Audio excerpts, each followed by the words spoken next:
नमस्कार। दक्षिण अफ्रीका की धरती पर दुनिया की सबसे प्रभावशाली बैठक शुरू होने वाली है, G20 लीडर समिट। और इस बार भारत के लिए ये सिर्फ एक डिप्लोमेटिक इवेंट नहीं है, बल्कि ग्लोबल साउथ की आवाज को दुनिया के केंद्र में रखने का एक बड़ा मौका है। प्रधानमंत्री नरेंद्र मोदी 21 से 23 नवंबर तक जोहानिसबर्ग में होंगे। प्रधानमंत्री आज सवेरे जोहानिसबर्ग के लिए रवाना हो चुके हैं। अब से कुछ देर में प्रधानमंत्री वहां पर पहुंचेंगे, जहां वो G20 के तीनों मुख्य सत्रों में अगले 2 दिन वहां पर बोलेंगे, भाग लेंगे। साथ ही साथ इप्सा मीटिंग में भी हिस्सा लेंगे और कई महत्वपूर्ण वैश्विक नेताओं से मुलाकात करेंगे। मैं हूं चंद्रशेखर जोशी और इस पूरे कार्यक्रम के दौरान मेरे साथ रहेंगी मेरी सहयोगी जया। बहुत बहुत शुक्रिया चंद्रशेखर। बिल्कुल, भारत अफ्रीका ग्लोबल साउथ, तीनों का संगम, तीनों का एजेंडा और भारत की बढ़ती अंतर्राष्ट्रीय भूमिका। आज की इस खास कवरेज में हम समझेंगे दक्षिण अफ्रीका की G20 प्रेसिडेंसी, अफ्रीकन यूनियन का बढ़ता प्रभाव और भारत इस पूरी भू राजनीतिक तस्वीर में आज कहां खड़ा है। ये प्रधानमंत्री मोदी की 12वीं G20 भागीदारी है और भारत की कूटनीति पिछले एक दशक में पहले से कहीं अधिक प्रभावशाली हुई है, इसका भी एक सशक्त उदाहरण हम यहां देखेंगे। भारत की G20 यात्रा नई दिल्ली से जोहानिसबर्ग तक एक ऐसा सफर जिसने ग्लोबल साउथ को आवाज दी, अफ्रीका को मंच दिया और दुनिया को बताया कि भारत अब सिर्फ प्रतिभागी नहीं बल्कि पथ प्रदर्शक बन चुका है। आइए शुरुआत करते हैं हमारी स्पेशल कवरेज G20 में भारत, विकास, विश्वास और नेतृत्व।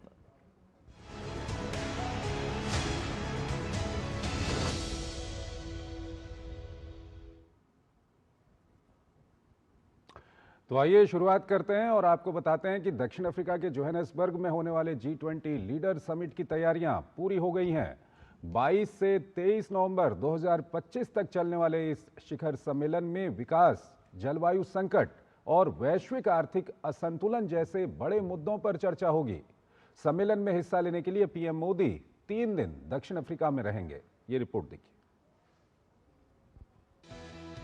वर्ष 2023 में भारत की अध्यक्षता में हुए G20 शिखर सम्मेलन में अफ्रीकन यूनियन को एक सदस्य के रूप में शामिल कराया गया था और अब ये पहली बार है कि G20 शिखर सम्मेलन अफ्रीका के किसी देश में हो रहा है। मेजबान देश दक्षिण अफ्रीका ने कहा है कि उनका फोकस एक समावेशी, न्यायपूर्ण और टिकाऊ वैश्विक ढांचे को मजबूत करना है। इस शिखर सम्मेलन में 42 देशों और संस्थाओं के प्रतिनिधि विभिन्न स्तरों पर भाग लेने जा रहे हैं। इसमें G20 के 21 में से 20 सदस्य, 16 अतिथि देश और 6 क्षेत्रीय तथा आर्थिक समूहों के प्रतिनिधि शामिल हैं। अमेरिका ने इसमें आने से इनकार किया है, इसलिए उसकी सीट खाली रहेगी। फिलहाल G20 के सदस्य हैं अर्जेंटीना, ऑस्ट्रेलिया, ब्राजील, कनाडा, चीन, France, Germany, Bharat, Indonesia, Italy, Japan, Mexico, रूस, सऊदी अरब, दक्षिण अफ्रीका, दक्षिण कोरिया, तुर्की, यूनाइटेड किंगडम, संयुक्त राज्य अमेरिका और यूरोपीय संघ तथा अफ्रीकी संघ। भारत ने अपनी अध्यक्षता में संपन्न G20 शिखर सम्मेलन में ग्लोबल साउथ को केंद्र में रखा था और उसी तर्क पर आज के हालात को ध्यान में रखते हुए इस बार G20 समिट को 3 बड़े सत्रों में बांटा गया है। पहला सत्र समावेशी और टिकाऊ आर्थिक वृद्धि, व्यापार, विकास, वित्त और कर्ज बोझ जैसे मुद्दों पर केंद्रित होगा। दूसरा सत्र सक्षम दुनिया पर, जिसमें आपदा जोखिम प्रबंधन, जलवायु परिवर्तन, न्यायपूर्ण ऊर्जा संक्रमण और खाद्य प्रणालियों की चर्चा होगी। और तीसरा सत्र सभी के लिए न्यायपूर्ण भविष्य, जिसमें क्रिटिकल मिनरल्स, सम्मानजनक रोजगार और आर्टिफिशियल इंटेलिजेंस शामिल हैं। समझा जाता है कि शिखर सम्मेलन में शामिल सदस्य इन्हीं मुद्दों के इर्द गिर्द अपनी प्रस्ताव पेश करेंगे। Honorable Prime Minister Shri Narendra Modi will be visiting Johannesburg, South Africa from 21st to 23rd of November to attend the G20 Leader Summit at the invitation of President of South Africa. This will be Prime Minister's 4th official visit to South Africa, following his bilateral visit in 2016 and later for the 2 BRICS summits in 2018 and 2023. This is the first G20 summit that will be happening on African soil, and in that context will bring the spotlight on the development issues of Africa as also of the global south. Summit से पहले कई अहम report नेताओं के सामने रखी जाएंगी। वैश्विक असमानता, अफ्रीका से जुड़े विशेषज्ञ पैनलों और G20 के 20 वर्ष पूरे होने पर की गई समीक्षा जैसी रिपोर्टें। इसके साथ ही कई हाई लेवल मीटिंग्स भी होंगी। ग्लोबल फंड, पुनर्भरण चर्चा, नवीकरणीय ऊर्जा प्रतिज्ञा कार्यक्रम, कॉम्पैक्ट विद अफ्रीका से जुड़ा आयोजन और अफ्रीकी देशों के प्रमुखों के साथ विशेष सत्र। इस अवसर पर प्रधानमंत्री नरेंद्र मोदी विश्व के कई नेताओं से भी अलग अलग मुलाकात करेंगे। वे इप्सा यानी इंडिया, ब्राजील, साउथ अफ्रीका की शीर्ष बैठक में भी हिस्सा लेंगे। On the margins of G20 summit, PM will be participating in the IPSA India, Brazil, South Africa leaders meeting, as well as holding bilateral meeting with several leaders who will be present in Johannesburg. अब तक G20 की 133 में से 130 बैठकें हो चुकी हैं। अंतिम चरण में शेरपा स्तर की बैठक चल रही है, जहां लीडर्स डिक्लेरेशन पर सहमति बनाने की कोशिश हो रही है। निश्चित तौर पर ग्लोबल साउथ की ही बात प्रमुखता से हो रही है, और वो भी खास तौर पर अफ्रीका को केंद्र में रखकर। इंडोनेशिया, भारत और ब्राजील में G20 की शिखर बैठकें लगातार हुई हैं, एक के बाद एक, और अब चौथी शिखर बैठक दक्षिण अफ्रीका में हो रही है। कहने का मतलब ये कि ग्लोबल साउथ केंद्र में है पिछले 4 सालों से। अब देखना यह है कि विकसित देशों पे इसका क्या असर पड़ता है, किस तरीके से आप वे ग्लोबल साउथ के देशों के साथ सहयोग कर सकते हैं, ताकि आर्थिक संभावनाओं के क्षेत्र सबके लिए बराबर तरीके से खुले। डीडी न्यूज़ के लिए कैमरा पर्सन मोहित जोशी के साथ जोहान्सबर्ग से मैं अखिलेश सुमन। और रवाना होने से पहले अपने प्रस्थान वक्तव्य में उन्होंने कहा कि मैं 21 से 23 नवंबर 2025 तक दक्षिण अफ्रीका गणराज्य की यात्रा पर जा रहा हूं। ये यात्रा मुझे दक्षिण अफ्रीका के राष्ट्रपति सिरिल रामाफोसा के निमंत्रण पर 20वें G20 शिखर सम्मेलन में शामिल होने के लिए है, जो दक्षिण अफ्रीका की अध्यक्षता में जोहान्सबर्ग में आयोजित हो रहा है। ये शिखर सम्मेलन खास है क्योंकि पहली बार G20 शिखर सम्मेलन अफ्रीका में हो रहा है। साल 2023 में भारत की अध्यक्षता में अफ्रीका यूनियन G20 का सदस्य बना था।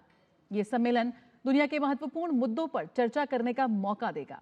इस साल के G20 की थीम एकजुटता, समानता और स्थिरता है, जिसके जरिए दक्षिण अफ्रीका ने भारत के नई दिल्ली और ब्राजील के रियो डी जेनेरियो में हुए पिछले सम्मेलनों की दिशा को आगे बढ़ाया है। मैं इस शिखर सम्मेलन में भारत की सोच और हमारे सिद्धांत वसुधैव कुटुंबकम और एक पृथ्वी, एक परिवार, एक भविष्य के अनुरूप अपना दृष्टिकोण प्रस्तुत करूंगा। मैं साझेदार देशों के नेताओं के साथ बातचीत करने और सम्मेलन के दौरान प्रस्तावित छठे इप्सा शिखर सम्मेलन में शामिल होने की प्रतीक्षा कर रहा हूं। दौरे के दौरान मैं दक्षिण अफ्रीका में बसे भारतीय समुदाय से मिलने के लिए भी उत्सुक हूं, जो भारत के बाहर सबसे बड़े भारतीय समुदायों में से एक है। तो बेहद महत्वपूर्ण है प्रधानमंत्री नरेंद्र मोदी की ये यात्रा, और क्या कुछ इसका मुख्य एजेंडा रहने वाला है, इसका जिक्र भी यहाँ पर प्रधानमंत्री ने अपने वक्तव्य में कर दिया है। तो काफी महत्वपूर्ण सत्र हैं जिसमें वो हिस्सा लेने के लिए बेहद उत्सुक हैं, और हम भी उत्सुक हैं कि किस तरह से जब ये पूरे समिट की रूपरेखा निकलेगी, तमाम वैश्विक मुद्दों पर अहम यहाँ पर बातचीत होती हुई नजर आएगी।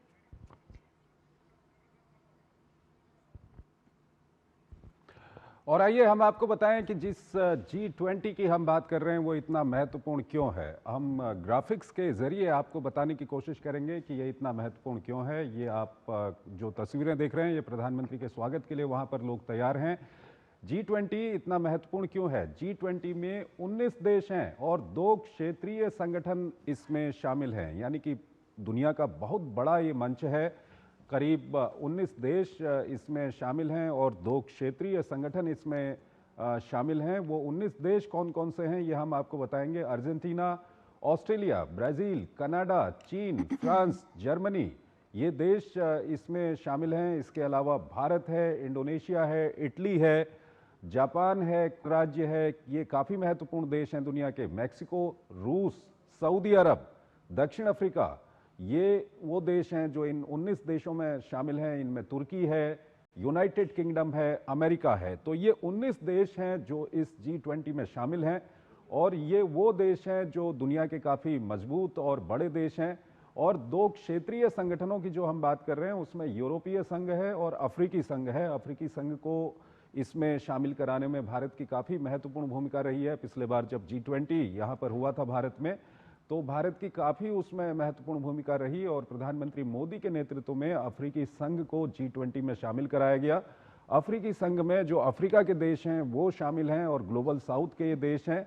और G20 की अगर हम बात करें तो विश्व की 85% जीडीपी का प्रतिनिधित्व ये देश करते हैं। ये 19 देश और इनके साथ जो 2 क्षेत्रीय संगठनों की हमने बात की, वैश्विक व्यापार के 75% का भी प्रतिनिधित्व करते हैं। यानी कि ये जो देश जिनकी हम बात कर रहे हैं, वैश्विक जो व्यापार है उसका 75% में ये देश शामिल हैं और विश्व की 2/3 जनसंख्या यहाँ पर रहती है। यानी कि एक विश्व का बड़ा हिस्सा G20 के अंदर रहता है। 19 देश हैं, उसके अलावा 2 क्षेत्रीय संगठन हैं और आज की अगर हम बात करें तो G20 अंतर्राष्ट्रीय आर्थिक सहयोग का एक प्रमुख मंच बन चुका है। तमाम देश इसमें शामिल होना चाहते हैं और इसके अलावा इन 19 देशों की जो हमने बात की, 2 क्षेत्रीय संगठन इसमें शामिल हैं, उसके अलावा कई अन्य देशों को भी इसमें आमंत्रित किया जाता है। तो इससे आप समझ सकते हैं कि ये कितना बड़ा मंच है, कितना बड़ा एक अंतर्राष्ट्रीय मंच है जिसमें दुनिया की 2/3 आबादी रह रही है। उसके अलावा पूरी दुनिया की एक बड़ी जीडीपी इन देशों से जुड़ी हुई है, पूरी दुनिया का एक बड़ा व्यापार का हिस्सा इन देशों से जुड़ा हुआ है। तो इससे हम समझ सकते हैं कि कितना महत्वपूर्ण G20 है। और प्रधानमंत्री नरेंद्र मोदी का दक्षिण अफ्रीका के जोहानिसबर्ग में स्वागत के लिए भारतीय समुदाय के लोग बेसब्री से इंतजार कर रहे हैं। हमने कुछ देर पहले आपको तस्वीरें दिखाई थी। आपको हम बताएं कि पीएम मोदी को दक्षिण अफ्रीका में G20 शिखर सम्मेलन में हिस्सा लेना है। अब से कुछ देर बाद वो वहां पर पहुंचेंगे और वो शिखर सम्मेलन में वसुधैव कुटुंबकम और एक पृथ्वी, एक परिवार, एक भविष्य के अनुरूप भारत के दृष्टिकोण को प्रस्तुत करेंगे। पीएम मोदी के स्वागत के लिए कैसा माहौल है वहां पर, इसका जायजा लिया दक्षिण अफ्रीका में मौजूद हमारे संवाददाता अखिलेश सुमन ने। देखिए।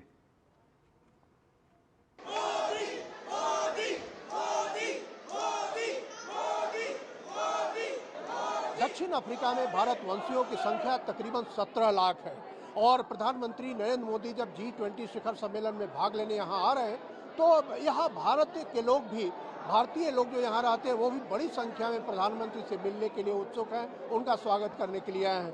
तो देखिए, ये कलाकार भी हैं, इसमें आम लोग भी हैं जो दक्षिण अफ्रीका में रहते हैं। ये आप देख सकते हैं, ये सारे लोग, और ये पूरा हॉल खचाखच भरा हुआ है लोगों से। ये जो है प्रधानमंत्री नरेंद्र मोदी से मिलने के लिए उत्साह में आए हैं। हम लोग ओडिशा का जो फोक डांस है, संबलपुरी डांस, वो हम दिखा रहे हैं। मैं यहाँ पे पिछले 25 साल से रह रहे हैं, तो हम मोदी जी का स्वागत करने के लिए यहाँ आए हैं। आप यहाँ भारत का तिरंगा झंडा लेकर आए हैं, तो प्रधानमंत्री नरेंद्र मोदी से क्या आप आशा करते हैं? जय मोदी के अलावा कुछ नहीं बोल सकते यार, हम इतना बड़ा फैन है मोदी का। This occasion will become the more auspicious and more relation between South Africa and India. Johannesburg में प्रधानमंत्री नरेंद्र मोदी से मिलने के लिए कई समुदायों के लोग आए हैं और ये जो समुदाय लग रहे हैं कि ये जैन समुदाय से लोग हैं। यहाँ पे हमने 4 साल पहले 3 फैमिलीज के साथ में जैन संघ बनाया था, जो आज ग्रो होते होते करीबन 35 फैमिलीज हमारी इसकी मंदिर में मेंबर बन चुकी हैं। जैनिज्म का जो मोटो है अहिंसा परमो धर्म, अगर सारी दुनिया ये अपना ले तो यहाँ कितनी पीस एंड अमन होगी, कितनी। तो दक्षिण अफ्रीका तक भी भारत के जैन समुदाय का मंत्र जा रहा है। मोदी जी, आपका स्वागत है दक्षिण अफ्रीका में। हम ये जैन समाज के लोग हैं, आपका तहे दिल से स्वागत करते हैं। और यहाँ पे जैन आपने नवकार मंत्र का बहुत अच्छा समझाया था एक बार, तो हम लोग वही नवकार मंत्र का जाप करके पूरी दुनिया में जय जिनेंद्र। तो ये उत्साह भारत के जो विभिन्न वर्गों और समुदायों के लोग जो दक्षिण अफ्रीका में रह रहे हैं वो किस तरीके से उत्साहित है। जोहान्सबर्ग से मैं अखिलेश सुमन, डीडी न्यूज के लिए।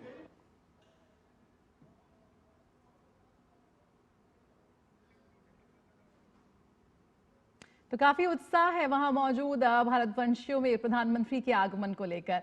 तो G20 का अगला अध्यक्ष अमेरिका है, लेकिन अमेरिकी राष्ट्रपति डोनाल्ड ट्रंप ने घोषणा की है कि ना तो वो और ना ही अमेरिका का कोई अधिकारी प्रतिनिधि जोहानिसबर्ग में होने वाले G20 शिखर सम्मेलन में शामिल होगा। बिल्कुल, इस पर हम आगे भी चर्चा करेंगे कि अमेरिका का ना आना वो क्या एक अलग उसमें एंगल निकाल के लाता है। फिलहाल हमारे साथ स्टूडियो में हमारे खास मेहमान भी इस वक्त मौजूद हैं।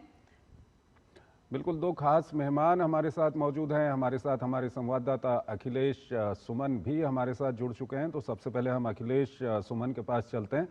अखिलेश, प्रधानमंत्री कुछ देर में वहां पर पहुंचेंगे, किस तरह का वहां पर उत्साह है लोगों में, जो लोग उनके स्वागत के लिए वहां पर पहुंचे हुए हैं, और क्या कुछ कहना चाहेंगे आप, किस तरह की तैयारियां हैं वहां पर G20 को लेकर के? देखिए, दो बातें हैं। एक तो प्रधानमंत्री नरेंद्र मोदी जहां भी जाते हैं विदेश में, वहां भारतीय समुदाय के प्रति वो एक लगाव का उनका प्रदर्शन भी होता है। और जहां भी भारतीय, वहां भारतीय समुदाय के जो लोग हैं, वो भी प्रधानमंत्री नरेंद्र मोदी से अपने लगाव को प्रदर्शित करने के लिए वहां पे आते हैं, प्रधानमंत्री के स्वागत के लिए। और इससे जो भारतीय समुदाय जहां भी रहते हैं, उनके अंदर भी एक आत्मविश्वास मिलता है। और दूसरा, जो वहां की सरकार है, वहां के लोग हैं, उन्हें भी भारत के प्रति, भारत के शासन के प्रति, भारत के प्रशासन के प्रति एक उत्सुकता होती है कि किस तरह से भारत के प्रधानमंत्री के स्वागत के लिए लोग आ रहे हैं और किस तरह से प्रधानमंत्री अपने देश के लोगों से मिल रहे थे। बहुत ही सफल राजनयिक प्रयोग प्रधानमंत्री नरेंद्र मोदी ने शुरू किया था और उसकी झलक आपको यहाँ भी दिख रही है। लोग उत्साहित है। तो निश्चित तौर पे अभी थोड़ी देर में जब प्रधानमंत्री नरेंद्र मोदी यहाँ आएंगे, जहाँ मैं खड़ा हूँ, वो उसी जगह है, उसी होटल का एक हिस्सा है जहाँ प्रधानमंत्री आएंगे। और यहाँ जो प्रवासी भारतीय लोग हैं, जिनसे अभी आपने देखा कि बातचीत मैं कर रहा था, वो लोग आएंगे और प्रधानमंत्री नरेंद्र मोदी से मिलेंगे। तो इस तरीके से भारत की जो पूरी जो डिप्लोमेटिक आउटरीच है, वो डिप्लोमेटिक आउटरीच का एक हिस्सा ये भी होता है। और देखिए, जहां तक G20 की बात है, तो G20 में निश्चित तौर से एक कंट्रोवर्सी क्रिएट हुई है जब अमेरिकी राष्ट्रपति डोनाल्ड ट्रंप ने पहले यह घोषणा की थी कि उनके उपराष्ट्रपति आएंगे, जेडी वांस आएंगे, लेकिन बाद में उन्होंने यह भी कह दिया कि जेडी वांस भी नहीं आएंगे। उसके बाद उन्होंने यह कहा कि कोई भी अमेरिकी प्रतिनिधिमंडल नहीं आएगा। लेकिन अभी पता ये चला है कि सिरिल रामाफोसा ने घोषणा की है कि उन्हें एक संदेश मिला है अमेरिका की तरफ से कि उनका एक आधिकारिक प्रतिनिधिमंडल, जो यहाँ रहने वाले जो उनके राजदूत हैं, उनके नेतृत्व में एक अमेरिका का प्रतिनिधिमंडल यहाँ आएगा और उसके साथ वही पार्टिसिपेट करेगा। अब उसके बारे में तो प्रोटोकॉल में तैयारी की जाए, लेकिन किस तरीके से उस प्रतिनिधिमंडल को शामिल किया जाएगा, क्योंकि प्रोटोकॉल में एक आउटरीच भी सेशन होता है जिसमें कि सभी देशों के जो शासनाध्यक्ष है वो आते हैं। तो किस तरीके से वो प्रतिनिधिमंडल प्रोटोकॉल में शामिल होगा, इस बात की है। लेकिन निश्चित तौर पर डेलीगेशन में अमेरिका का एक आधिकारिक प्रतिनिधिमंडल आएगा। इस बात की घोषणा अभी कर सकते हैं कि अभी थोड़ी देर पहले सिरिल रामाफोसा ने खुद यहाँ की है। तो कह सकते हैं कि अमेरिका को G20 की ये जो ताकत है, जिसमें कि दुनिया के कह सकते हैं कि सभी महत्वपूर्ण देश जो आर्थिक रूप से मजबूत है, जिनका एक राजनयिक प्रभाव पूरी दुनिया पे है, उन सारे देशों के इस समूह को डोनाल्ड ट्रंप अपने उस समूह से आइसोलेट करने की जो उनकी पहली घोषणा थी उससे वापस ले लिए। उन्होंने समझा है कि यह समूह बहुत ही महत्वपूर्ण है। और इसका खास कारण एक यह भी है कि अगले साल, मतलब इसी साल 1 दिसंबर से इसकी अध्यक्षता जो है वो अमेरिका के पास चली जाएगी। डोनाल्ड ट्रंप भी इसकी अध्यक्षता करेंगे, उन्हें 1 साल उनके पास रहेगा। यह भी एक महत्वपूर्ण है कि उन्हें भी समझना पड़ेगा कि इसमें किस तरह के डेलीगेशन होते हैं। हालांकि उन्होंने यह भी कहा है कि यहाँ कोई जो है आधिकारिक संयुक्त घोषणा पत्र नहीं लिया जाना चाहिए। इसके बारे में सिरिल रामाफोसा जो दक्षिण अफ्रीका के राष्ट्रपति, उन्होंने कहा कि सामान्य तरीके से जो भी G20 की चीजें हैं वो सारी यहाँ तय की जाएंगी और उसके हिसाब से जो भी प्रस्ताव लेने हैं वो नेताओं की, जो मौजूद नेता है, उनकी सहमति से की जाएगी। तो ये एक बहुत ही कह सकते हैं महत्वपूर्ण स्थिति है, जबकि यूएस अंत में झुक गया कि G20 सम्मेलन में किसी न किसी तरीके से अपने प्रतिनिधिमंडल की उपस्थिति बनाए रखेगा। तो यह G20 की एक विजय कह सकते हैं आज के दिन में, जब डोनाल्ड ट्रंप पूरी दुनिया पे टैरिफ वार एक तरीके से छेड़ चुके हैं और पूरी दुनिया की निगाहें लगी हुई है कि किस तरीके से G20 में उनका संदेश जाता है, कौन संदेश देता है और क्या संदेश आता है। ठीक है अखिलेश, दरअसल हम अपने कार्यक्रम को शुरू करें और अपने मेहमान जो हमारे साथ जुड़े हुए हैं उनसे हम बातचीत शुरू करें इसको लेकर के। उससे पहले एक बार आपसे हम फिर जानना चाहेंगे कि जो अमेरिका को लेकर के, ये हम कह सकते हैं कि अमेरिका का G20 से कोई समस्या नहीं है, वो दक्षिण अफ्रीका और अमेरिका के बीच में कुछ उनके मुद्दों को लेकर के थोड़ा सा परेशानी है, इसलिए इस तरह का सिचुएशन देखने को मिल रहा है। हाँ, देखिए, निश्चित तौर पे जिस तरीके से राष्ट्रपति डोनाल्ड ट्रंप का एक पूरी जो डिप्लोमेसी है, वो डिप्लोमेसी उनकी सोशल मीडिया के माध्यम से चलती है और जिस बात को कमरे के अंदर होना चाहिए वहां भी वो पूरी तरह मीडिया को बुला लेते हैं। और इसी का एक परिणाम था कि जब सिरिल रामाफोसा दक्षिण अफ्रीका के राष्ट्रपति ने जब अमेरिका की यात्रा की थी और उन्होंने राष्ट्रपति ट्रंप से मुलाकात की थी, तो राष्ट्रपति ट्रंप ने वहाँ मीडिया को भी बुलाया था और मीडिया के सामने ये सारी बातें हो रही थी, जबकि ट्रंप उन पे आरोप लगा रहे थे कि दक्षिण अफ्रीका में जो शेख समुदाय के लोग हैं उनके साथ अन्याय हो रहा है। उन्होंने कुछ ऐसे फोटोग्राफ दिखाए जिसके बारे में दक्षिण अफ्रीका के लोगों का कहना है वो जो फोटोग्राफ थे वो दक्षिण अफ्रीका के थे भी नहीं। तो एक तरीके से एक खटास की स्थिति वहां उत्पन्न हुई थी इसी तौर पर, और इसी के कारण उन्होंने ये घोषणा की कि तो नहीं आएंगे दक्षिण अफ्रीका। अब खुद तो नहीं आ रहा है, लेकिन फिर भी यह कह सकते हैं कि ग्लोबल साउथ का एक दबाव उन पे पड़ा कि एक महत्वपूर्ण जो मंच है G20 का, उस महत्वपूर्ण मंच में जाके ग्लोबल साउथ की आवाज, आपको याद होगा कि 2023 में जब भारत ने इसकी अध्यक्षता ली थी तो G20 को भारत ने कोशिश किया कि ग्लोबल साउथ की जो आवाज है वो उसको पूरी तरह से पुरजोर तरीके से रखा जाए। और इसीलिए प्रधानमंत्री नरेंद्र मोदी ने G20 की शुरुआत के पहले 2023 में global south, voice of global south के नाम से एक वर्चुअल कह सकते हैं जो कॉन्फ्रेंसिंग की थी। ग्लोबल साउथ की काफी देर उसमें शामिल हुए थे और G20 का शिखर सम्मेलन जब समाप्त हो गया दिल्ली में, उसके बाद में उन्होंने उसके नतीजों के बारे में ग्लोबल साउथ के देशों को अवगत कराया था। तो यह एक जो है बहुत महत्वपूर्ण मंच के रूप में जो G20 है, जिसमें कि दुनिया के जो विकसित देश है वो भी शामिल है और दुनिया के जो तेजी से विकासशील देश है वो भी शामिल है। अखिलेश, और जो एक मार्क कह सकते हैं कि लैंडमार्क भारत ने खींचा है, उसी लैंडमार्क पर ब्राजील ने किया, उसी लैंडमार्क पे अभी साउथ अफ्रीका कर रहा है। और खास करके जब अफ्रीकी यूनियन को भारत की अध्यक्षता में ही अफ्रीकन यूनियन पहली बार इसमें प्रवेश किया और आज दक्षिण अफ्रीका में, मतलब अफ्रीका के किसी देश में पहली बार G20 का शिखर सम्मेलन हो रहा है, तो निश्चित तौर पे एक बहुत ही महत्वपूर्ण क्षण है अफ्रीका के लिए भी और पूरी दुनिया के लिए भी। और इसका असर जो है निश्चित तौर पे अमेरिकी नीतियों पर पड़ा है और इसलिए डोनाल्ड ट्रंप को मजबूर होना पड़ा कि वो। अखिलेश, आप वहां पर नजर बनाए रखिए, हम आपसे लगातार बातचीत करते रहेंगे। कुछ ही देर में प्रधानमंत्री भी वहां पर पहुंचने वाले हैं और ये G20 क्यों महत्वपूर्ण है इसको लेकर के हमारे साथ दो खास मेहमान यहाँ पर जुड़े हुए हैं। हमारे साथ पूर्व एम्बेसडर हैं अनिल कुमार त्रिगुणायत, हमारे साथ जुड़े हुए हैं, विदेशी मामलों के जानकार हैं। साथ ही साथ हमारे साथ रुचिता बेरी हमारे साथ जुड़ी हुई हैं, सीनियर फेलो हैं VIF की। आप दोनों का बहुत बहुत स्वागत है हमारे इस कार्यक्रम में। सबसे पहले एम्बेसडर त्रिगुणायत, आपसे हम जानना चाहेंगे कि इस बार का G20 क्यों महत्वपूर्ण है? देखिए, G20 महत्वपूर्ण इसलिए है कि ये पहली बार अफ्रीका में हो रहा है और साउथ अफ्रीका की प्रेसिडेंसी में हो रहा है। दूसरा, ये 20वां इसका सत्र है, 20th। और तीसरा ये कि ये चौथी रनिंग प्रेसिडेंसी है जो डेवलपिंग कंट्रीज के अंडर में है जी। अब इसके बाद बहुत सालों के बाद जो है नंबर आएगा डेवलपिंग कंट्रीज का। और आप ये देखेंगे कि पिछले चारों प्रेसिडेंसीज अगर लगा लें तो सब में कहीं ना कहीं बड़ी समस्याएं रही हैं और हर बार एक ये इंडोनेशिया से लेकर के भारत की प्रेसिडेंसी, फिर रियो डी जेनेरो में ब्राजील की प्रेसिडेंसी और अभी साउथ अफ्रीका की प्रेसिडेंसी, इसमें बार बार यही बात आती है कि जब फाइनल डिक्लेरेशन की बात आएगी तो क्या वो इश्यू हो पाएगा। और इसका मतलब यह है कि जो मेन मुद्दे दुनिया के हैं, जो ग्लोबल चैलेंजेस हैं, चाहे वो इकोनॉमिक हैं, सस्टेनेबिलिटी से रिलेटेड हैं, ट्रेड से हैं, डेट से हैं, सस्टेनेबल डेवलपमेंट गोल्स के बारे में हैं, उनके ऊपर कुछ एक्शन लिया जाएगा या नहीं।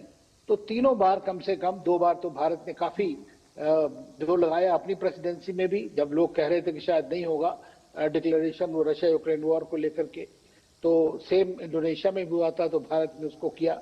अब प्रधानमंत्री मोदी वहां पर हैं और मैं समझता हूं कि कुछ भी हो, ये तो पता नहीं, क्योंकि अमेरिकन का एक एटीट्यूड बड़ा अजीब तरह का है इस बार। एक बिल्कुल अनफाउंडेड सी चीज के ऊपर उन्होंने लेकर के एक पर्सनल मुद्दा बना करके एक प्रेसिडेंसी को जो साउथ अफ्रीका की है उसको अंडरमाइन करने की पूरी कोशिश की है। लेकिन यह है कि इसके बाद में खुद वो अमेरिका जो है इस प्रेसिडेंसी को टेक ओवर करेगा। तो अगर आप उनकी जो स्पोक्स पर्सन थी लेडी, जिस तरह से उन्होंने बात की, अगर आप देखें तो आपको लगेगा कि लगता है कि या तो एम्बेसडर लेवल पे अगर है एम्बेसडर, मुझे नहीं पता कि साउथ अफ्रीका में US एम्बेसडर अभी है कि नहीं है, या सीनियर लेवल जो भी होगा उनका रिप्रेजेंटेटिव, तो कोशिश वो यही कर रहे हैं कि किसी भी तरह से जूनियर मोस्ट लेवल पे उसको किया जाए। लेकिन अगर आप ये देखें तो बहुत सी जगहों में, बड़ी सारी कॉन्फ्रेंसेस में एम्बेसडर्स जो हैं वो हेड ऑफ स्टेट को रिप्रेजेंट करता है, अपने प्रेसिडेंट को रिप्रेजेंट करता है, उनका रिप्रेजेंटेटिव होता है। तो कई जिस तरह के प्रोटोकॉल कुछ भी रहा हो, लेकिन वहां पर एम्बेसडर को इस तरह की फैसिलिटी दी जाती है। और चूंकि अमेरिका को इस बार अपनी प्रेसिडेंसी जो अगली बार है उसकी ऑथोराइजेशन या जिस तरह से भी पासिंग द बैटन होना है वो करना है, तो उसके लिए उनका वो होगा। आपको याद होगा कि अभी कुछ दिनों पहले ही साउथ अफ्रीकन प्रेसिडेंट ने कहा था कि हम तो अमेरिका जाएंगे नहीं इस प्रेसिडेंसी को हैंड ओवर करने के लिए, अगर उनको आना है तो यहीं आकर के लेना होगा। तो अब देखना है, बड़ा इंटरेस्टिंग टाइम है, लेकिन ग्लोबल चैलेंजेस बहुत बढ़ गए हैं। एक तरह से मैं समझता हूं कि समस्याएं जो है वैश्विक रूप में बहुत ज्यादा बढ़ी हुई हैं इस वक्त। यूनिलैटरलिज्म पूरी तरह फैला हुआ है। तो ऐसे में अगर G20 एक फ्रैक्चर्ड रहेगा तो और भी ज्यादा समस्याएं बढ़ सकती हैं। अब तक 4 सालों में ग्लोबल साउथ के लिए भारत ने बहुत कुछ किया। खासतौर से भारत की प्रेसिडेंसी में कहूंगा जो हमारा बिगेस्ट अचीवमेंट था वो ये था कि अफ्रीकन यूनियन किसी तरह से इसमें एक परमानेंट मेंबर बन गया। तो भारत ने G20 को G21 बना दिया। सारे बाकी मुद्दों के ऊपर तो काफी बातें हैं, वो कंटिन्यूअस हैं, वो चली आ रही हैं उसके अंदर में। लेकिन एक जो हमारा वसुधैव कुटुंबकम सारी दुनिया को एक लेकर के साथ चलने का, उनका कंसर्न करने का जो एक रवैया है और पॉलिसी है, उसके चलते भारत को एक अलग ही इवन G20 में एक अलग स्थान हासिल है। और होपफुली इस बार भी भारत शायद कुछ ऐसी मदद करे जिससे कि वो डिक्लेरेशन इशू हो पाए। बिल्कुल, हमारे साथ रुचिता जी भी जुड़ी हुई हैं। मैम, जिस तरह से भारत की लगातार बात हो रही है, प्रधानमंत्री मोदी लगातार 12वीं बार G20 में हिस्सा ले रहे हैं और G20 अब हम कह सकते हैं कि आज भारत के बिना एक अपूर्ण ही माना जाता है। जिस समस्या का लगातार जिक्र हो रहा है, लेकिन प्रधानमंत्री मोदी की लाइन है एक रिफॉर्म्ड मल्टीलेटरलिज्म, क्या अब एक उस पर वैश्विक कंसेंसस बनता हुआ नजर आएगा? और जिस तरह से तमाम एजेंडा लेकर हम G20 में आगे चल रहे हैं इस वक्त साउथ अफ्रीका में, किस तरह से भारत की उसमें भूमिका अहम है? नमस्कार। देखिए, ये जो G20 समिट है ये बहुत ही महत्वपूर्ण है और मल्टीलैटरलिज्म पे क्या इसका इम्पैक्ट होगा वो तो मैं बताती हूँ आपको। सबसे पहले ये बताना है कि ये जो मंच है ये क्यों इतना ज़्यादा इम्पॉर्टेंट है। ये इसलिए इम्पॉर्टेंट है क्योंकि ये 19 देशों को और 2 रीजनल ऑर्गेनाइजेशंस को रिप्रेजेंट करता है। और ये जो मंच है ये पूरे दुनिया की जो है 85% जो ग्रॉस डोमेस्टिक प्रोडक्ट है उसको रिप्रेजेंट करता है। 75% जो हमारा ट्रेड है, इंटरनेशनल ट्रेड है, उसको रिप्रेजेंट करता है। तो इनकी जो बैठक हो रही है वो अफ्रीका में हो रही है, साउथ अफ्रीका में हो रही है। तो इसलिए ये बहुत ही महत्वपूर्ण है। और ग्लोबल जो मल्टीलैटरल रिफॉर्म्स है वो तो हमारे मोदी जी का एक बहुत ही महत्वपूर्ण मुद्दा रहा है और इसलिए उन्होंने यही चाहा कि जो विकसित और विकासशील देश हैं वो जुड़ के G20 पे इस बारे में बातचीत करें। और इसी चीज़ को लेकर जो है फोकस में लेकर हमारी जब प्रेसिडेंसी थी, इंडिया की प्रेसिडेंसी थी, दिल्ली में भारत ने अफ्रीकन यूनियन को जोड़ा G20 से। तो भारत के लिए ग्लोबल मल्टीलैटरल रिफॉर्म्स जो है बहुत बड़ा मुद्दा है और G20 जो है ये इस बारे में इसकी ज़रूरी बात है कि इस पे तो बातचीत होगी ही। और जो ये मंच है इसमें बहुत सारी चीज़ों का डिस्कशन होगा। जो साउथ अफ्रीका की प्रेसिडेंसी है उसका जो मेन मुद्दा है वो सॉलिडेरिटी, इक्वालिटी और सस्टेनेबिलिटी पे है कि सारे दुनिया के देश जो हैं वो मिलकर एक हों, उनमें इक्वालिटी हो, सस्टेनेबिलिटी हो, इस चीज़ पे फोकस है। उनकी प्रायोरिटीज़ भी जो है वो ये जो है ग्लोबल साउथ की जो परेशानियां हैं उसको दर्शाती हैं। तो जो कि कहती हैं कि भाई हमारा जो डेट है, जो डेट हो जो ग्लोबल साउथ की कंट्रीज़ पे है उससे निजात मिले, जो इनकी डिज़ास्टर्स जो हमारे देशों में हो रहे हैं उससे निजात मिले, पैसा जो है हम मुहैया करें ताकि हम जो एनर्जी ट्रांजिशन है क्लाइमेट चेंज के लिए उसमें हम जुड़ सकें एक साथ मिलके। और फाइनली क्रिटिकल मिनरल्स जो कि बहुत ही इम्पॉर्टेंट है हमारी ग्रीन ट्रांजिशन के लिए, उस पे भी जो है ये लोग चर्चा करेंगे। तो ये सब मुद्दे जो हैं ये ग्लोबल साउथ के लिए इम्पोर्टेंट है और ग्लोबल साउथ की कंट्रीज चाहती हैं कि हमारा जो मल्टीलैटरलिज्म का एजेंडा है वो ग्लोबल साउथ पे फोकस्ड रहे और इसीलिए ये G20 की बैठक बहुत इम्पोर्टेंट है क्योंकि ये आखिरी बैठक है इस सत्र में जिसमें कि G20 के कंट्रीज जो हैं वो इसको होस्ट कर रहे हैं, साउथ अफ्रीका। तो इसमें G20 की जो भी परेशानियां हैं वो आगे बढ़कर आएंगी। मैडम, आपको रोकना चाहूंगा मैं। दरअसल प्रधानमंत्री जोहानिसबर्ग पहुंच गए हैं। हम वो दृश्य अपने दर्शकों को दिखाना चाहते हैं। ये आप वो दृश्य देख रहे हैं, प्रधानमंत्री जोहानिसबर्ग पहुंच गए हैं। आज सवेरे प्रधानमंत्री जोहानिसबर्ग के लिए रवाना हुए थे और इस वक्त आप ये देख सकते हैं प्रधानमंत्री जोहानिसबर्ग पहुंच गए हैं। वहां पर प्रधानमंत्री का स्वागत किया गया है और प्रधानमंत्री का वहां पर पहुंचना, ये भारत के प्रधानमंत्री का वहां पर पहुंचना ये काफ़ी महत्वपूर्ण है क्योंकि G20 की हम बात करें और साथ ही साथ इस बार चूंकि ये सम्मेलन अफ्रीका में हो रहा है, ग्लोबल साउथ की हम बात करें तो पीएम मोदी ने लगातार ग्लोबल साउथ की आवाज़ उठाई है और न सिर्फ ग्लोबल साउथ की आवाज़ उठाई है बल्कि दुनिया की जो तमाम चुनौतियां हैं, चाहे वो पर्यावरण से जुड़ी चुनौतियां हों या दूसरी चुनौतियां हों, एक सॉल्यूशन देने की कोशिश भी लगातार प्रधानमंत्री ने अंतर्राष्ट्रीय मंचों पर की है। और ये वक्त, ये वो दौर है जब दुनिया तमाम चुनौतियों से गुजर रही है। तमाम चुनौतियां दुनिया के सामने हैं, कहीं युद्ध चल रहे हैं तो उसके साथ साथ जलवायु परिवर्तन और दूसरी अन्य चुनौतियां भी हैं। ग्लोबल साउथ की अपनी चुनौतियां हैं। ये वो सब चुनौतियां हैं जिनको प्रधानमंत्री मोदी ने तमाम मंचों पर जिनका सॉल्यूशन देने की कोशिश की।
तो प्रधानमंत्री नरेंद्र मोदी दक्षिण अफ्रीका पहुंच चुके हैं। पारंपरिक अंदाज में उनका स्वागत किया गया, हम देख सकते हैं इस वक्त तस्वीरों में।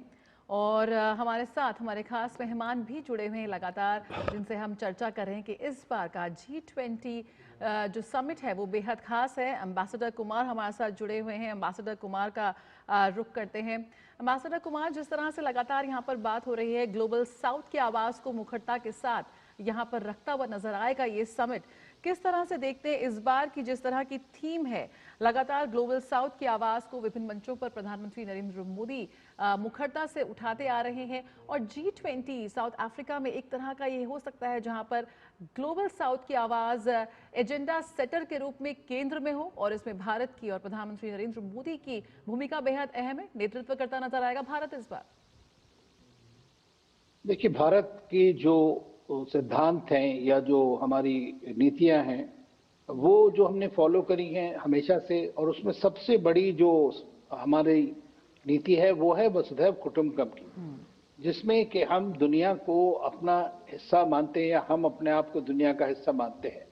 तो उससे एक बड़ी बात यह है कि आप अपने लिए सब कुछ नहीं कर रहे हैं, आप दुनिया के बारे में सोच रहे हैं और सब कुछ कर रहे हैं। और भारत ने करके दिखाया है पिछले कई सालों से, चाहे पेंडेमिक रहा हो, चाहे युद्ध के बारे में रहा हो। आपको याद होगा कि पिछली बार जब हमारा G20 का वो था, तो उस वक्त सबसे बड़ी बात एक भारत ने कही थी क्या, प्रधानमंत्री मोदी ने कहा था कि weaponisation of food, fertiliser and fuel, it should not be politicised.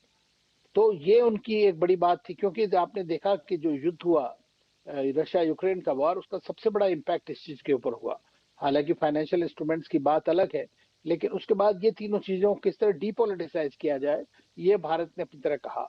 अब इस बात जो साउथ अफ्रीका की प्रेसिडेंसी है, क्योंकि हर एक प्रेसिडेंसी अपने अपने सिद्धांत लगाती है, तो उनकी भी बड़ी इंपॉर्टेंट है, वो भी सबके लिए है कि भाई सॉलिडेरिटी किस लिए चाहिए। ग्लोबल सॉलिडेरिटी बहुत आवश्यक है, जो ग्लोबल चैलेंजेस हैं उनको टैकल करने के लिए, चाहे वो क्लाइमेट चेंज हो, चाहे वो सस्टेनेबिलिटी क्राइसिस है, चाहे वो फूड सिक्योरिटी की बात हो, चाहे एनर्जी सिक्योरिटी की बात हो, या फिर टेररिज्म की बात हो। तो इन सब मुद्दों के ऊपर ये बड़ा आवश्यक है कि एक तरह की ग्लोबल सॉलिडेरिटी बने हर तरह से। उसी तरह इक्वालिटी एक बहुत आवश्यक चीज है कि आज की डेट में जब हम देख रहे हैं कि यूनिलैटरलिज्म हो रहा है, एक तरह का जंगल राज है, ऐसे में बहुत आवश्यक है कि सब देशों की समस्याओं को ध्यान में रखा जाए। देखिए, जो डेवलप्ड कंट्रीज हैं, उन्होंने तो अपना डेवलपिंग कंट्रीज के कंधों पर रख करके ऊपर पहुंच गए हैं चढ़ करके, लेकिन जब डेवलपिंग कंट्रीज थोड़ा आगे बढ़ना चाहते हैं तो उसमें वो जरूर सेंध मारने की कोशिश करते हैं। और कहीं पे भी, चाहे वो क्लाइमेट चेंज के बारे में हो, या सस्टेनेंस के बारे में हो, या उनको वो फाइनेंसिंग के बारे में हो, एक तरह की अपार्थाइड पॉलिसी चलती है उनकी, तो उसको किसी न किसी तरह उजागर किया जाता है। इसी तरह से एक अनफेयर डेट प्रैक्टिसेस चल रही हैं, उसमें किस तरह से डेट कंट्रीज, इतने हाईली इंडेप्टेड कंट्रीज हैं, वो किस तरह से आगे बढ़ के आएंगे, ये एक बड़ी चीज है, वो भारत ने हमेशा अपने बार में उठाई है। उसी तरह से जो किस तरह से उनका नेतृत्व किया जा सके सारे देशों का, और इसीलिए भारत के जो एक मेजर मुद्दा था कि किस तरह अफ्रीकन यूनियन जो 55 देशों को रिप्रेजेंट करता है, उसको अफ्रीकन यूनियन को EU के बराबर ला करके G20 का मेंबर बनाया जाए। तो ये एक सबसे बड़ी बात थी, उसमें उनको एक मुखरता मिली है। और अनफॉर्चुनेट बात यह है कि इस वक्त साउथ अफ्रीका और अमेरिका के ताल्लुकात ठीक नहीं है, तो उसकी वजह से थोड़े से क्वेश्चन जाकर खड़े हो गए हैं, लेकिन नहीं तो सारे देशों में अपनी इन सब बातों के ऊपर में एक मैं समझता हूँ समानता है, एक तरह का एग्रीमेंट है सबके अंदर में। और होपफुली जो चीजों के ऊपर एग्रीमेंट पिछले 4 साल में बना है, जो ग्लोबल साउथ को खासतौर से इम्पैक्ट करती हैं, और अगर ग्लोबल साउथ ठीक होगा तो दूसरे कंट्रीज, जो बड़े वाले कंट्रीज जिनको पावरफुल कंट्रीज कहते हैं हम, बड़ी इकोनॉमीज हैं, वो भी उसका बेनिफिट करेंगी। क्योंकि देखिए, चाहे वो माने या ना माने, असली बात तो यह है कि आज की डेट में जो स्ट्रेटेजिक पिवट है, जो इकोनॉमिक पिवट है, वो ग्लोबल साउथ की तरफ और ईस्ट की तरफ मूव कर गया है ऑलरेडी। तो अब अगर वो, तो उनको इस बात के लिए मैं समझता हूं कि अगर वो एक म्यूचुअल अप्रिसिएशन करेंगे इस बात का और कोऑपरेशन की बात करेंगे, तो उनको ही इसका बड़ा फायदा होगा। बिल्कुल, AU का यहाँ पे जिक्र हुआ। रुचिरा जी, जिस तरह से बात हो रही है कि अफ्रीका को 2023 में भारत की प्रेसिडेंसी के दौरान ही G20 में आवाज मिली, तो ये भी भारत और अफ्रीका की साझेदारी का एक बड़ा अहम मोड़ है, जो तस्वीरें हम देख रहे हैं इस वक्त। और साथ ही किस तरह से जो ये AU की बात हो रही है, अफ्रीकन यूनियन, तो यहाँ पर G20 में AU और EU एक दो बड़े क्षेत्रीय ब्लॉक्स अगर हैं, तो दोनों को संतुलन यहाँ पर करने में एक अहम होगा ये सत्र, ये समिट। हाँ, देखिए, ये पूरा मंच ही ये दर्शाता है कि किस तरह से जो डेवलप्ड और जो डेवलपिंग कंट्रीज़ हैं उनका जो है किस तरह से मेल जोल बढ़े, उन दोनों की जो मुद्दे हैं वो बढ़ाए जाएं। और जो भारत जैसे देश के लिए तो ये महत्वपूर्ण है कि ग्लोबल साउथ की जो भी कठिनाइयाँ हैं वो आगे बढ़कर आएँ।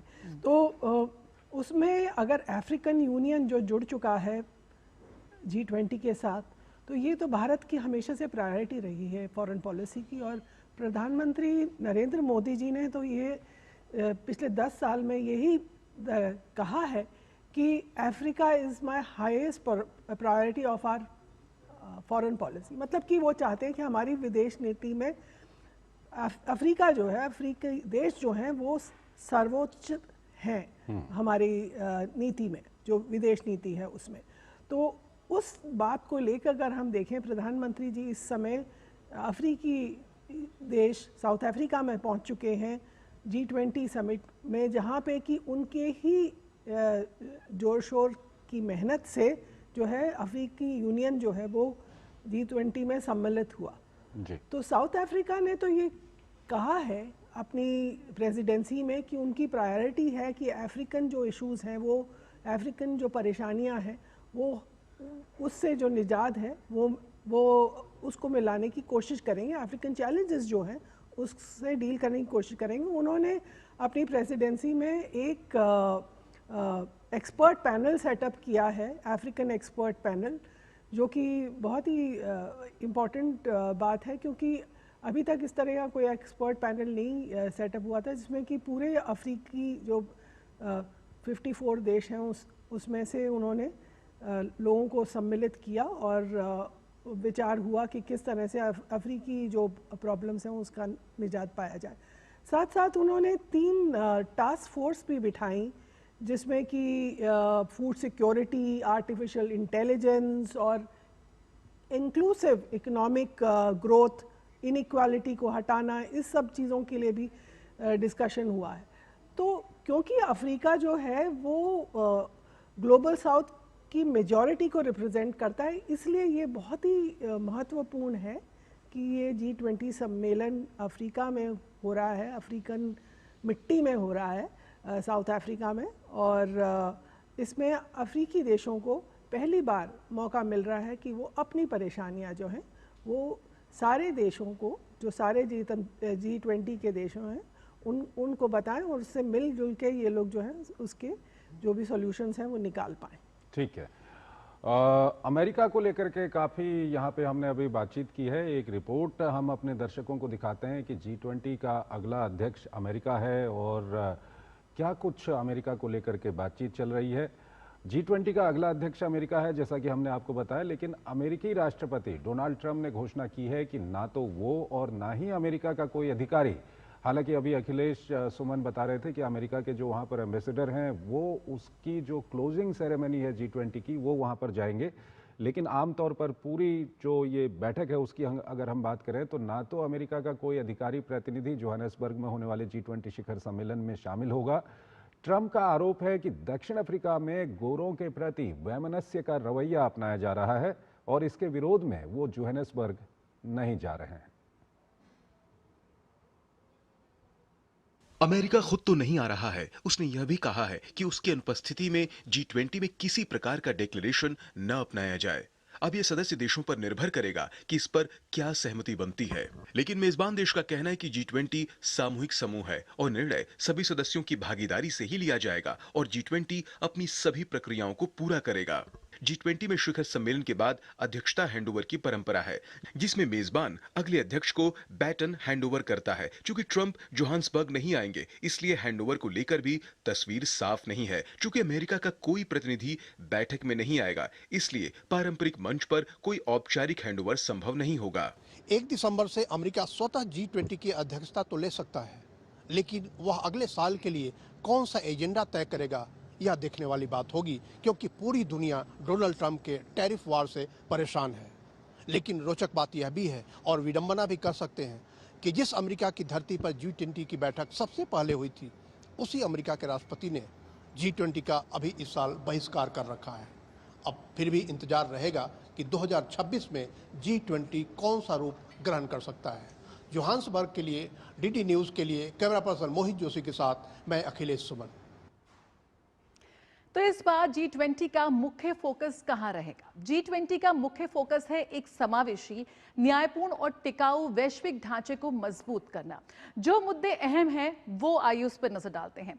सामाजिक आर्थिक मुद्दे, किस तरह से एक बेहतर समाज की कल्पना करते हुए आर्थिक दृष्टि से ये तमाम देश खुद को और मजबूती प्रदान कर सकते हैं। कृषि एक वो क्षेत्र है जिस पर लगातार यहाँ पर चर्चा हो रही है। रोजगार सृजन की बात करें, कैसे टेक्नोलॉजी के तहत बेहतर तकनीकों के साथ हम कृषि के क्षेत्र में भी ऊंचाइयां पा सकते हैं और किस तरह से भ्रष्टाचार उन्मूलन। भ्रष्टाचार एक ऐसा मुद्दा है जो ग्लोबल साउथ और अफ्रीका और एशिया के देशों के लिए बेहद अहम है। इसको लेकर क्या कोई कठोर नियम बनाए जा सकते हैं, एक बेहतर रणनीति के साथ आगे काम किया जा सकता है?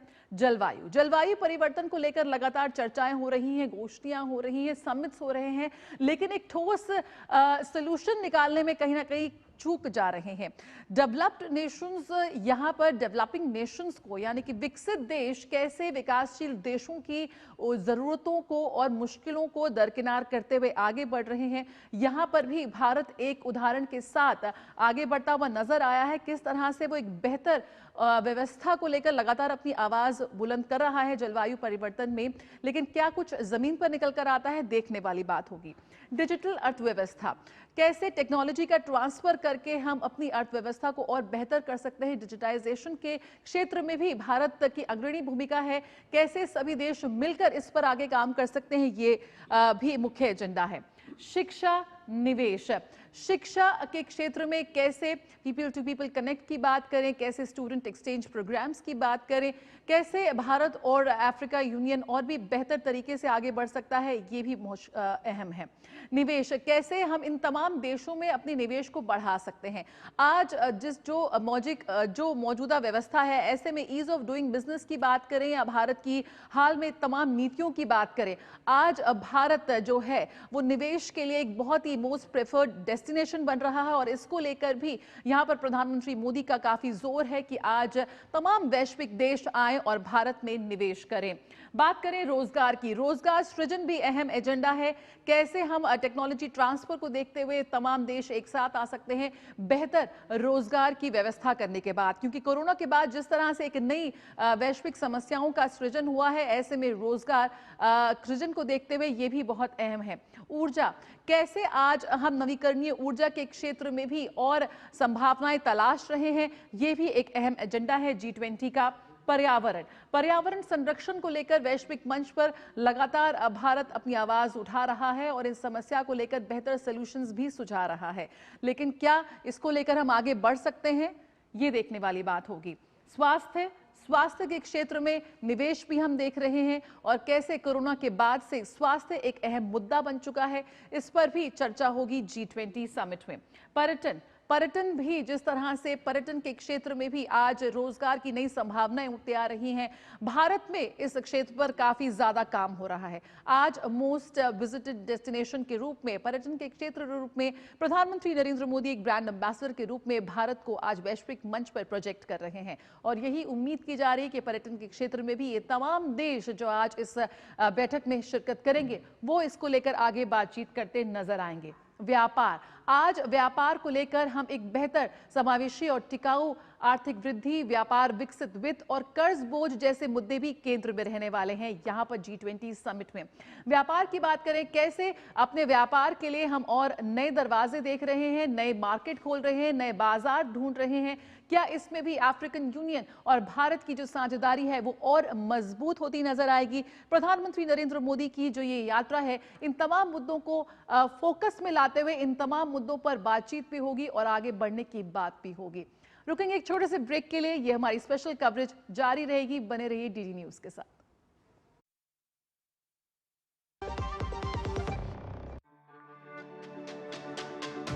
मेरी पसंद, मेरी पसंद, मेरी पसंद, मेरी पसंद,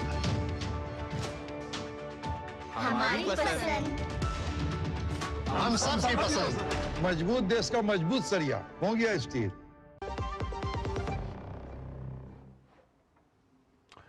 स्वागत है आपका। ब्रेक के बाद आपने देखा कि किस तरह से G20 इस बार कितना महत्वपूर्ण है। प्रधानमंत्री नरेंद्र मोदी जोहानिसबर्ग पहुंच चुके हैं और पल पल की वहां की खबर हम आप तक पहुंचा रहे हैं। दो विशेष मेहमान हमारे साथ बने हुए हैं। एम्बेसडर अनिल कुमार त्रिगुणायत हमारे साथ जुड़े हुए हैं, रुचिता बेरी हमारे साथ जुड़ी हुई हैं, सीनियर फेलो हैं VIF की। एम्बेसडर त्रिगुणायत, अभी जब आपसे हम बात कर रहे थे, आपने काफ़ी महत्वपूर्ण बात कही थी। आपने कही थी कि weaponisation of trade, fuel, food किस तरह से दुनिया में हो रहा है, ये चुनौतियां अभी भी बनी हुई हैं। तो क्या लगता है आपको इस बार जो G20 की वहां पर बैठक होगी, ये मुद्दे वहां पर भी सामने आएंगे? हैं और ये सबके ऊपर इम्पैक्ट हुआ है इसका। ये खाली ग्लोबल साउथ के ऊपर नहीं हुआ, लेकिन ग्लोबल साउथ के ऊपर एक डिस्प्रपोर्शनेट इम्पैक्ट हुआ। तो लड़े वो लोग और नुकसान दूसरे भर में, ये बात तो गलत है। तो इसीलिए भारत ने इस बात को उठाया था कि इसको डीपोलिटिसाइज किया जाए, और वो पहली बार में ये हुआ। और उसके बाद अब फिर से मैं समझता हूं कि ये सारे मुद्दे दोबारा से उठाए जाएंगे। बात है क्लाइमेट चेंज जो है ग्लोबल चैलेंज है और सबके लिए है, लेकिन वहां पर भी एक बड़ी समस्या है। वो समस्या ये है कि जो देश पेरिस एग्रीमेंट में एग्री किए थे डेवलप्ड कंट्रीज ने कि वो $100 बिलियन पर ईयर देंगे डेवलपिंग कंट्रीज को, ताकि वो ग्रीन टेक्नोलॉजीज को और ग्रीन फाइनेंस उनको अवेलेबल हो सके, वो सब तो आज तक नहीं हुआ। उसके अलावा अब आजकल रिक्वायरमेंट और भी ज्यादा बढ़ के ट्रिलियंस ऑफ डॉलर्स तक पहुंच गई। जी लगता है कुछ तकनीकी कारणों से एम्बेसडर त्रिगुणायत अपनी बात पूरी नहीं रख पाए अभी हम उनसे फिर कोशिश करेंगे कि इस मसले पर वो अपनी बात पूरी रखें। रुचिता जी हमारे साथ जुड़ी हुई हैं। रुचिता जी, जो हम मोबिलाइजेशन, ये माफ़ कीजिएगा, वेपनाइजेशन ऑफ ट्रेड, फ्यूल और फूड की बात कर रहे हैं, ये अभी भी एक प्रमुख मुद्दा बना हुआ है पूरी दुनिया में, तो इसको लेकर के आप क्या कुछ कहेंगी? हाँ देखिए, ये एक बहुत ही महत्वपूर्ण मुद्दा बना हुआ है, weaponisation of trade, fuel, food. क्योंकि देखिए ट्रेड जो है वो एक ही बहुत ही, अब हम रह रहे हैं एक जो हमारा पिछले 2 दशकों से जो मेन जो सोच है वो चल रही है ग्लोबलाइजेशन की, कि भाई सारे जो देश हैं वो मिलजुल कर व्यापार करें। अब इस पे भी रोक आ गई है कि अब हम जो है वो व्यापार नहीं कर पा रहे हैं। जो प्रेसिडेंट ट्रंप का जो टैरिफ का जो हथियार है, उससे जो है वो रेसिप्रोकल टैरिफ लगा रहे हैं देशों पे, उससे ट्रेड भी इफ़ेक्ट हो रहा है। फूड सिक्योरिटी जो है वो एक बहुत बड़ा मुद्दा है पूरे देशों में। जो हमारे इस समय जो इतनी सारी जो क्राइसिस चल रहे हैं, चाहे यूक्रेन का हो, चाहे मिडिल ईस्ट में हो, और चाहे अफ्रीका में जैसे सूडान जैसे देशों में जो संघर्ष चल रहे हैं, उसका भी जो है ग्लोबल फूड सिक्योरिटी पे इम्पैक्ट पड़ता है। और अगर जो विकसित देश हैं वो इस चीज़ को नहीं समझें कि विकासशील देशों का ये मुद्दा है, वो चाहते हैं कि सबको जो है खाद्यान्न मिले ताकि वो लोग जी सकें, क्योंकि बहुत सारे लोग जो हैं इस समय उनको फूड सिक्योरिटी की प्रॉब्लम है। और भारत जो है वो एक फूड सिक्योर देश है, और उसने आगे बढ़कर ये कहा है कि वो चाहते हैं कि फूड सिक्योरिटी फॉर ऑल, ये हमारा जो है सोच है।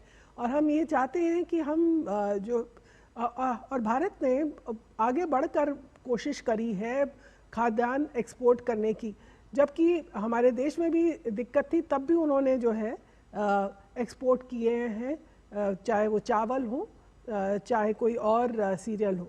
मगर भारत जो है इस समय एक फूड सिक्योर देश है, दुनिया का सबसे बड़ा जो प्रोड्यूसर है मिल्क का, और खाद्यान्नों का दूसरा प्रोड्यूसर है। तो इस तरह से जो है भारत ये चाहता है कि पूरे विकसित देश जो है वो जुटे और फूड सिक्योरिटी जैसे मुद्दे पे जो कि विकासशील देश फेस कर रहे हैं उसको वेपनाइज ना करें। फूड सिक्योरिटी, फूड जो खाद्यान्न की जो समस्या है उसको वेपनाइज ना करें और सारे लोगों को मुहैया कराई जाए। ठीक है।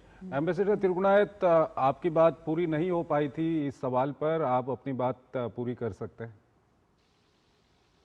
नहीं, मेरा मानना यह है कि देखिए इस G20 के अंदर main focus of course global economy के ऊपर होता है। इकोनॉमी से रिलेटेड जितने भी सब्जेक्ट्स हैं और जो आपके उसके अंदर दिखाए थे आपने अपनी टेबल में, वो भी सबसे इम्पोर्टेंट मुद्दे हैं। लेकिन इन सबके लिए सिंसेरिटी ऑफ पर्पस बहुत आवश्यक है। नीड सब मालूम है, चैलेंजेस सबको मालूम है, लेकिन जब हम देखते हैं कि जो देश सबसे ज़्यादा पोल्यूशन पैदा कर रहे हैं वही उस एग्रीमेंट के अंदर नहीं है कमिटमेंट करने के लिए, तो एक हिपोक्रेसी और डबल स्टैंडर्ड सामने आते हैं। उसके अलावा हमने देखा है कि अब वो इस G20 को ही अंडरमाइन करने के लिए तैयार है, बल्कि वो तो यहाँ तक भी कह रहे हैं कि भाई G20 में साउथ अफ्रीका की क्या जरूरत है जब अफ्रीकन यूनियन आ गया है। तो इस वक्त तो ये देखिए अगली बार जो होगा उसमें ये पता नहीं कि उनकी प्रेसिडेंसी में आप साउथ अफ्रीका को इन्वाइट करोगे या नहीं करोगे। तो इस तरह की जो समस्याएं हैं वो बड़ी अजीब तरह की हैं, और एक यूनिलैटरलिज्म के चलते आज आप मल्टीलैटरलिज्म तो अंडरमाइन हो ही रहा है, मैं समझता हूँ ये जो इंस्टीट्यूशंस, जो प्लूरिलैटरल इंस्टीट्यूशन G20 टाइप हैं, उनके अंदर भी एक बहुत बड़ा इम्पैक्ट हो रहा है। तो मैं समझता हूँ कि प्रधानमंत्री मोदी और जितने भी वहाँ लाइक माइंडेड लीडर्स हैं उनके साथ कन्फर करेंगे, और नए नए लीडर भी अब कई सारे आ गए हैं, जैसे कनाडा के हैं आपके, या जापान के नए लीडर हैं, अगर वो आएंगे वहाँ पे तो उनसे बातचीत होगी। तो मैं ये समझता हूँ कि देखा जाएगा कि किस तरह से बाकी देश, अगर 18 देश तो कुछ ना कुछ एक तरह साथ में मिलकर काम करें, और साथ में 2 इंटरनेशनल ऑर्गेनाइजेशंस भी हैं, वो तो चाहते ही हैं कि ये सब हो। तो लेकिन आगे देखना है हमें यह है कि एक ये चैलेंज को किस तरह से ओवरकम किया जाएगा इस समिट में जो जोहान्सबर्ग में हो रही है। बिल्कुल, तो यहाँ पे सिर्फ बातें ही ना हो, कुछ अहम ठोस सॉल्यूशंस निकल कर आए, यही हम उम्मीद कर रहे हैं। आगे यहाँ पर आपको साथ ही बताना चाहेंगे कि प्रधानमंत्री नरेंद्र मोदी G20 शिखर सम्मेलन में हिस्सा लेने के लिए यहाँ पर दक्षिण अफ्रीका पहुंच चुके हैं। और अगर हम आपको आगे बताएं तो जोहान्सबर्ग वो पहुंच गए और वहां मौजूद भारतीय उच्चायुक्त प्रभात कुमार ने पीएम मोदी के दौरे और उनकी कूटनीतिक प्राथमिकताओं की जानकारी यहां पर साझा की है। इस महत्वपूर्ण सम्मेलन के दौरान प्रधानमंत्री कई वैश्विक नेताओं के साथ द्विपक्षीय और बहुपक्षीय बैठक करेंगे। इस बारे में और जानकारी के लिए दक्षिण अफ्रीका में भारतीय उच्चायुक्त प्रभात कुमार से खास बातचीत की हमारे संवाददाता अमृतपाल ने। प्रधानमंत्री नरेंद्र मोदी आज जोहान्सबर्ग G20 समिट में शिरकत करने पहुंच रहे हैं। प्रधानमंत्री की क्या प्रायोरिटीज रहेंगी इस G20 समिट में? उनकी कई मुलाकातें हैं वर्ल्ड लीडर्स के साथ। इसके लिए बात करने के लिए मेरे साथ मौजूद हैं भारत के साउथ अफ्रीका में राजदूत प्रभात कुमार। एम्बेसडर कुमार, क्या प्रायोरिटीज रहेंगी भारत की इस G20 शिखर सम्मेलन में, जोहान्सबर्ग समिट में? सबसे पहले मैं तो ये बताना चाहूँगा कि यहाँ पे बहुत उत्साह है कि आदरणीय प्रधानमंत्री जी आ रहे हैं, और आप देखेंगे कि भारतीय कम्युनिटी में भी बहुत उत्साह है और लोग बहुत दिनों से इंतज़ार कर रहे हैं। उन्होंने बहुत सारे मैसेजेस डाले हैं, आप देखेंगे फेसबुक पे और दूसरे सोशल मीडिया पे, साओ बोरा प्रधानमंत्री आपका स्वागत है। तो और यहाँ के लीडरशिप में भी, साउथ अफ्रीकन लीडरशिप और जो लीडर्स आ रहे हैं उनमें भी बहुत उत्साह है। भारत ने एम्बेसडर जब अपनी प्रेसिडेंसी के दौरान G20 का एक तरीके से एजेंडा रेवोल्यूशनाइज किया था, जब साउथ की, ग्लोबल साउथ की प्रायोरिटीज को सेंटर स्टेज रखा था। जोहान्सबर्ग में की समिट में भी हम यही एजेंडा चलते देख रहे हैं। तो क्या जोहान्सबर्ग डिक्लेरेशन में ग्लोबल साउथ के जो इश्यूज हैं उन पे फोकस रहेगा? आपको जैसे याद होगा कि हमने दिल्ली सम्मेलन में जो G20 समिट हुआ था, उसमें ग्लोबल साउथ पे एक हमने voice of global south summit की थी, 2 समिट्स की थी, जिसमें हमने दूसरे देशों का, जो कि G20 के पार्ट नहीं है, 100 से ज़्यादा देश भाग लिए थे उसमें, वर्चुअल समिट थी, और उनका जो भी व्यू था, ओपिनियन था, उसको मैंने हमने वहाँ से निकाल कर और इस G20 समिट में लाए। तो ग्लोबल साउथ तो इसके फोरफ्रंट पे है, सबके सामने है। पिछले 4 समिट जो हैं वो ग्लोबल साउथ कंट्री में हुए हैं, इंडोनेशिया, भारत और उसके बाद ब्राज़ील और अब साउथ अफ्रीका। तो चारों देशों ने इस पे बहुत कंट्रीब्यूट किया है, और इसलिए ग्लोबल साउथ का एजेंडा फिर फोरफ्रंट पे है।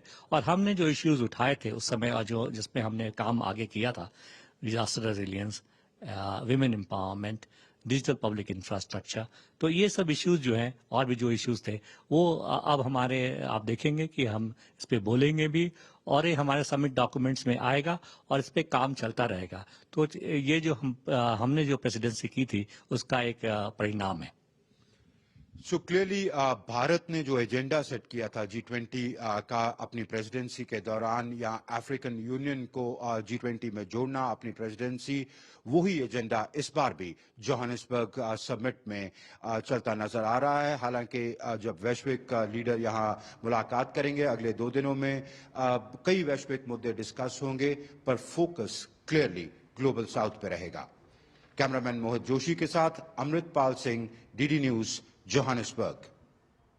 और यहाँ पर एक छोटा सा ब्रेक लेते हैं। ब्रेक के उस पार G20 को लेकर हमारे खास मेहमानों के साथ हमारी बातचीत जारी रहेगी। साथ ही प्रधानमंत्री मोदी जोहान्सबर्ग पहुंच चुके हैं, तो वहां के पल पल की खबर भी हम आप तक पहुंचाते रहेंगे।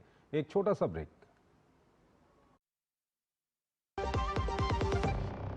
जब धरती चीर कर निकलता है लोहे का पत्थर और मिलता है मोंगिया के जोश से, फिर तपता है, पिघलता है और बनता है फौलाद। अब होता है सरिया सारी खूबियों के साथ। मोंगिया स्टील, मजबूत देश का मजबूत सरिया। स्वागत है आपका। ब्रेक के बाद प्रधानमंत्री मोदी G20 शिखर सम्मेलन में हिस्सा लेने के लिए जोहानिसबर्ग पहुंच गए हैं और साथ ही दो खास मेहमान हमारे साथ यहां पर जुड़े हुए हैं। उनसे हम लगातार बातचीत कर रहे हैं कि इस बार G20 क्यों इतना महत्वपूर्ण है और भारत की क्या इसमें भूमिका रहने वाली है। हमारे साथ एम्बेसडर संजय भट्टाचार्य अब हमारे साथ जुड़ गए हैं। डायरेक्टर हैं Jindal centre for G20 studies और फॉर्मर सेक्रेटरी हैं MEA के यानी कि विदेश मंत्रालय के। और साथ ही साथ हमारे साथ रुचिता बेरी हमारे साथ जुड़ी हुई हैं, सीनियर फेलो हैं VIF की। एम्बेसडर भट्टाचार्य, आपसे जानना चाहेंगे, आप अभी अभी हमारे साथ जुड़े हुए हैं। सवाल ये है कि प्रधानमंत्री मोदी जोहानिसबर्ग पहुंच गए हैं। इस बार का G20 कितना महत्वपूर्ण है और भारत की क्या कुछ इसमें महत्वपूर्ण भूमिका रहने वाली है? प्रधानमंत्री जी जोहानिसबर्ग पहुंचे हैं, ये बहुत ही एक महत्वपूर्ण घटना है और ये बहुत ही इम्पोर्टेंट एक समिट है। मेरे ख्याल में इस समिट का 3 बहुत इम्पोर्टेंट चीज़ है भारत के संपर्क में। पहला है कि इसमें कुछ लोग नहीं आ रहे हैं, जैसे कि US का प्रेसिडेंट, चाइना का प्रेसिडेंट, रशिया का प्रेसिडेंट नहीं आ रहे हैं। ये ऐसे समय में इंडिया का वहाँ पे मौजूद होना बहुत ही ज़रूरी है और मार्गदर्शन देना कि हमारे ग्लोबल अफेयर्स में कैसे हम लोग आगे बढ़ेंगे। इसलिए प्रधानमंत्री मोदी जी का वहाँ पे जो पार्टिसिपेशन है बहुत इम्पोर्टेंट है। सेकंड, ये चौथा साल ये है जबकि हम लोग ग्लोबल साउथ के कंट्रीज को देख रहे हैं, नेतृत्व कर रहे हैं G20 का। इंडोनेशिया, भारत, ब्राजील और अब साउथ अफ्रीका।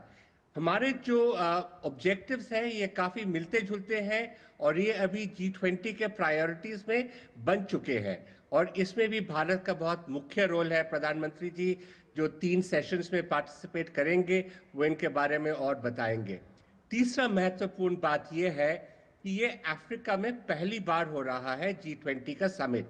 आपको याद होगा भारत के नेतृत्व में जब G20 का समिट यहाँ पे हुआ था उस समय हम लोगों ने अफ्रीका यूनियन को भी शामिल किया था G20 में। सो अफ्रीका के साथ जो भारत का एक बहुत ही क्लोज रिलेशन है, बहुत ही निकट रिलेशंस है, ऐतिहासिक रिलेशंस है। अगले साल हम लोग इंडिया अफ्रीका समिट करेंगे। प्रधानमंत्री जी पहले इस साल में महासागर का इनिशिएटिव लॉन्च किया था जिसमें हम लोग इंडो पैसिफिक को अफ्रीका की ओर ले जाते हैं। तो हमारे लिए अफ्रीका बहुत इम्पोर्टेंट एक स्थान है, एक उभरता हुआ कॉन्टिनेंट, उसके साथ हमारा संपर्क बनाना बहुत ज़रूरी है और प्रधानमंत्री जी का पार्टिसिपेशन G20 समिट में इसको फिर से दोहराता है। ठीक है। एम्बेसडर भट्टाचार्य, आपसे ये भी जानना चाहेंगे कि क्योंकि अभी अभी आप हमारे साथ जुड़े हुए हैं, आपने काफ़ी अच्छी तरह से हमारे दर्शकों को बताया कि कितना महत्वपूर्ण इस बार का सम्मेलन है और भारत की क्या कुछ इसमें भूमिका रहने वाली है।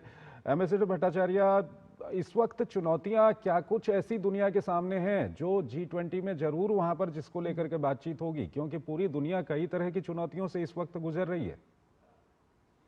जी, ये सही कहा आपने कि दुनिया एक बहुत ही डिफिकल्ट सिचुएशन में है, जियोपॉलिटिकल फ्लक्स कहते हैं हम लोग। लेकिन हाल में आपको याद होगा कुछ दिन पहले बेलेम में COP30 का सम्मेलन हुआ और COP30 में भी आपको याद है कि यूनाइटेड स्टेट्स ने ऑफिशियल पार्टिसिपेशन नहीं किया, लेकिन बहुत सारे कंट्रीज ने वहां पे अच्छी तरह से पार्टिसिपेशन करने के बाद ये पहला एक मल्टीलैटरल फोरम है जिसमें कुछ अच्छे नतीजे भी निकले हैं। ये मैंने कहता हूँ कि जो भी हमारे उम्मीद थे वो सारे संपूर्ण हुए हैं, लेकिन काफी सारे अच्छे नतीजे निकले हैं। यानी कि हम लोग मल्टीलैटरलिज्म को एक बार फिर से आगे बढ़ाने की कोशिश कर रहे हैं और ये G20 को हम लोग कहते हैं कि ये प्रॉक्सी मल्टीलैटरल बॉडी है, क्योंकि ये ग्लोबल नॉर्थ ग्लोबल साउथ के दोनों के मेंबर्स है। इसलिए इनका जो संगठन है ये बहुत इतना जरूरी नहीं है कि वहां पे डिसीजंस क्या हो, वो भी इम्पोर्टेंट है लेकिन उतना जरूरी नहीं है। ज्यादा इम्पोर्टेंट ये है कि वहां पे वार्तालाप क्या कैसा होता है, किस दिशा में हम लोग दुनिया को आगे बढ़ाना चाहते हैं। तो इसलिए मैं सोचता हूं कि ऐसे संगीन समय में जबकि पॉलिटिकल क्राइसिस चल रहा है, इकोनॉमिक डाउनटर्न चल रहा है, ग्लोबल इकोनॉमी का श्रिंकेज हो रहा है। तो इस समय साउथ अफ्रीका ने जो कि भारत ने भी ऐसे ही ऑब्जेक्टिव्स रखे हुए थे जब हम लोग G20 के नेतृत्व में थे। तो ये बहुत इंपॉर्टेंट इश्यूज है ग्लोबल साउथ के लिए, तो इनको हम लोग कैसे आगे बढ़ा ले जाए, क्योंकि मल्टीलैटरलिज्म और कुछ दिन तक संगीन हाल में रहेगा। तो इस समय हम लोग बाकी सारे जो सेशंस हैं उनमें आगे क्या बढ़ाते हैं। आपको ये भी पता है कि इब्सा का मीटिंग बहुत दिन के बाद होगा, इंडिया, ब्राजील, साउथ अफ्रीका, और ये भी बहुत महत्वपूर्ण है क्योंकि G20 में ये 3 बहुत ही इम्पोर्टेंट पार्टनर्स हैं। तो बहुत सारे मायने में ये इम्पोर्टेंट रहेगा। और भारत का जो कंसेंसस बिल्डिंग का प्रैक्टिस है वो हम लोग देखेंगे कि साउथ अफ्रीका भी इसको अडॉप्ट किया है। साउथ अफ्रीका का नेतृत्व इस समय बहुत मजबूत रहा है। हम लोग ऑप्टिमिस्टिक है कि G20 में अच्छे आउटकम्स निकलेंगे। बिल्कुल, इसी बात को रुचिता जी से मैं चाहूंगी थोड़ा सा बढ़ाएं, उसमें कुछ ऐड करें। जो ग्लोबल पॉली क्राइसिस की बात यहाँ पर कर रहे हैं सर, रुचिता जी कैसे लगता है भारत और अफ्रीका अगर साथ मिलकर इसी तरह का एक नया स्थिरता का मॉडल यहाँ पर पेश कर सकते हैं इस ग्लोबल पॉली क्राइसिस में? हाँ ज़रूर, साउथ अफ्रीका की तो यही कोशिश है कि जो भी हमारे क्राइसिस चल रहे हैं इस समय, मल्टीपल क्राइसिस जो इतने सारे चल रहे हैं, चाहे वो आर्थिक हों, चाहे दूसरी तरह के हों, पॉलिटिकल हों, जो भी क्राइसिस चल रहे हैं उस पर हमारा कुछ ना कुछ सोल्यूशन निकले। और क्योंकि G20 का जो सोच है और जो भी इनकी कार्यवाही होती हैं वो आर्थिक इश्यूज़ पर ही ज़्यादा हैं, तो आर्थिक मुद्दे जैसे कि डेट रिलीफ है या फिर finance for climate change, finance for disaster relief, मतलब इन सब चीज़ों पे जो है वो कोशिश रहेगी कि उस पर कुछ ना कुछ सोल्यूशन मिले। और ये बात ज़रूरी है बताने की, बातचीत बहुत ज़रूरी है कि ग्लोबल नॉर्थ और ग्लोबल साउथ के बीच में अगर बातचीत नहीं होगी तो वो सोल्यूशन कैसे निकलेंगे। तो साउथ अफ्रीका में चाहे कोई बड़े बड़े लीडर्स नहीं आ रहे हैं, लेकिन बातचीत अगर करते रहेंगे ग्लोबल साउथ और ग्लोबल नॉर्थ के जो रिप्रेजेंटेटिव्स हैं वहाँ पे, तो उससे कुछ ना कुछ तो तालमेल बढ़ेगा दोनों लोगों का, और उससे कुछ ना कुछ सॉल्यूशंस भी निकलेंगे। यही हमारी सोच है। बिल्कुल, तो यहाँ पर किस तरह से G20 इतना महत्वपूर्ण है और भारत के लिए क्यों मायने रखता है, इस पर भी हम लगातार चर्चा कर रहे हैं। और इसको आइए ग्राफिक्स के जरिए समझते हैं। चंद्रशेखर जोशी वीडियो वॉल पर है, वो हमें समझाएंगे। तो ये काफी महत्वपूर्ण है कि G20 में इतना भारत के मायने क्या हैं, भारत क्यों वहां पर मायने रखता है। ग्राफिक्स के जरिए कुछ तथ्य हम आपको देंगे कि भारत इतना मायने G20 के लिए क्यों रखता है। पिछले 11 सालों की अगर हम बात करें तो भारत एक मजबूत ग्लोबल लीडर के तौर पर उभरा है। ये आप देख सकते हैं जिस तरह से भारत उभरा है एक ग्लोबल लीडर के तौर पर। चाहे भारत की ओर से कई सारी चुनौतियां हैं दुनिया की जिनके सॉल्यूशन दिए गए हैं। क्लाइमेट चेंज की हम बात करें, एनर्जी ट्रांजिशन की हम बात करें, पब्लिक हेल्थ और आर्टिफिशियल इंटेलिजेंस की हम बात करें, तो भारत अब नेतृत्व कर रहा है। क्लाइमेट चेंज में आप देख रहे हैं लाइफ जिस तरह से प्रधानमंत्री की ओर से पूरी दुनिया को दिया गया है। भारत सबसे तेजी से बढ़ने वाली बड़ी इकोनॉमी है और ग्लोबल इकोनॉमिक फैसलों में इसका बड़ा प्रभाव है भारत का। भारत क्या करता है, भारत क्या सोचता है, उसका सीधा फर्क अब दुनिया पर पड़ रहा है। भारत के इकोनॉमिक रिफॉर्म्स की हम बात करें या यहाँ पर टेक्नोलॉजिकल कैपेबिलिटीज जो हैं और उसके अलावा डेमोक्रेटिक गवर्नेंस जो मॉडल है भारत का, वो दुनिया के लिए एक उदाहरण बना हुआ है। यूपीआई की हम बात करें, यूपीआई आज हम देख रहे हैं कि पूरी दुनिया इसको अपनाने के लिए आतुर है और भारत में जिस तरह से यूपीआई चल रहा है उसको सारे देश एक उदाहरण के तौर पर देख रहे हैं। भारत ने अफ्रीकन यूनियन को परमानेंट मेंबर बनाने में अहम भूमिका निभाई है, यानी कि ग्लोबल साउथ की जो आवाज़ है वो भारत लगातार उठा रहा है। और खासकर अफ्रीकी देशों की हम बात करें जहां पर कई तरह की समस्याएं हैं, भारत ने उनको इन मंचों पर आगे लाने की पूरी कोशिश की है। भारत ने climate finance, sustainable development, life movement को बढ़ावा दिया है। इस लाइफ की अब हम बात कर रहे थे जो प्रधानमंत्री की ओर से पूरी दुनिया को दिया गया। उसके अलावा क्लाइमेट फाइनेंस की हम बात करें, सस्टेनेबल डेवलपमेंट की बात करें, ये भारत की ओर से इनको बढ़ावा दिया गया है। और यही कारण है कि भारत इन देशों के लिए काफ़ी मायने रखता है, G20 के लिए मायने रखता है। मेक इन इंडिया की हम बात करें या उसके अलावा डिजिटल इंडिया की हम बात करें, ये ऐसी पहलें हैं जिसके G20 मेंबर्स के साथ सफल डेवलपमेंट पॉलिसीज शेयर करता है। ये प्रधानमंत्री की ओर से कहा गया कि भारत जो कुछ कर रहा है, चाहे वो डिजिटल प्लेटफॉर्म पे कर रहा है या उसके अलावा दूसरे प्लेटफॉर्म्स कर रहा है, वो दूसरे देशों के साथ उसको शेयर करने के लिए तैयार है। भारत का जियोग्राफिकल साइज अगर हम देखते हैं तो आबादी है, हाई ग्रोथ रेट है और स्ट्रेटेजिक जियोपॉलिटिकल रोल है, इसे G20 द्वारा बनाए गए इंटरनेशनल ऑर्डर के लिए काफ़ी ज़रूरी बना देता है। वो ज़रूरी इस तरह से बनाता है कि भारत एक तरह से ब्रिज का काम करता है, जो डेवलपिंग कंट्री हैं, जो डेवलप्ड कंट्री हैं, उनके बीच में ब्रिज का काम करता है। भारत ग्लोबल साउथ और ग्लोबल नॉर्थ के बीच में ब्रिज का काम करता है, क्योंकि G20 की हम बात करें, ब्रिक्स की हम बात करें या क्वाड की हम बात करें, इन सभी में भारत इनका सदस्य है और अपनी पोजीशन के साथ भारत ग्लोबल नॉर्थ और साउथ में एक ब्रिज का काम करने में मदद करता है। ये भारत की बहुत बड़ी यहाँ पर भूमिका है और साथ ही साथ भारत के पास आज सॉल्यूशन देने की क्षमता है। भारत चाहे डिजिटल प्लेटफॉर्म की हम बात करें, हम UPI की बात करें, हम जलवायु परिवर्तन के कारण जो नुकसान हो रहे हैं उसको लेकर हम बात करें, इंटरनेशनल सोलर अलायंस भारत की ओर से दिया गया, लाइफ मूवमेंट भारत की ओर से दिया गया, तो भारत काफ़ी मायने रखता है इन देशों के लिए और खासकर G20 के लिए। और यहाँ पर एक छोटा सा ब्रेक लेते हैं, ब्रेक के उस पार हम अपनी जो चर्चा कर रहे हैं उसको हम जारी रखेंगे।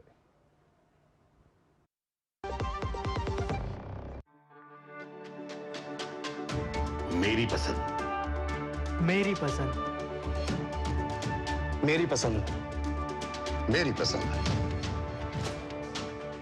हमारी पसंद, हम सबकी पसंद। मजबूत देश का मजबूत सरिया हो गया स्टील। ब्रेक के बाद स्वागत है और यहाँ पर लगातार हम चर्चा कर रहे हैं G20 में भारत, विकास, विश्वास और नेतृत्व का।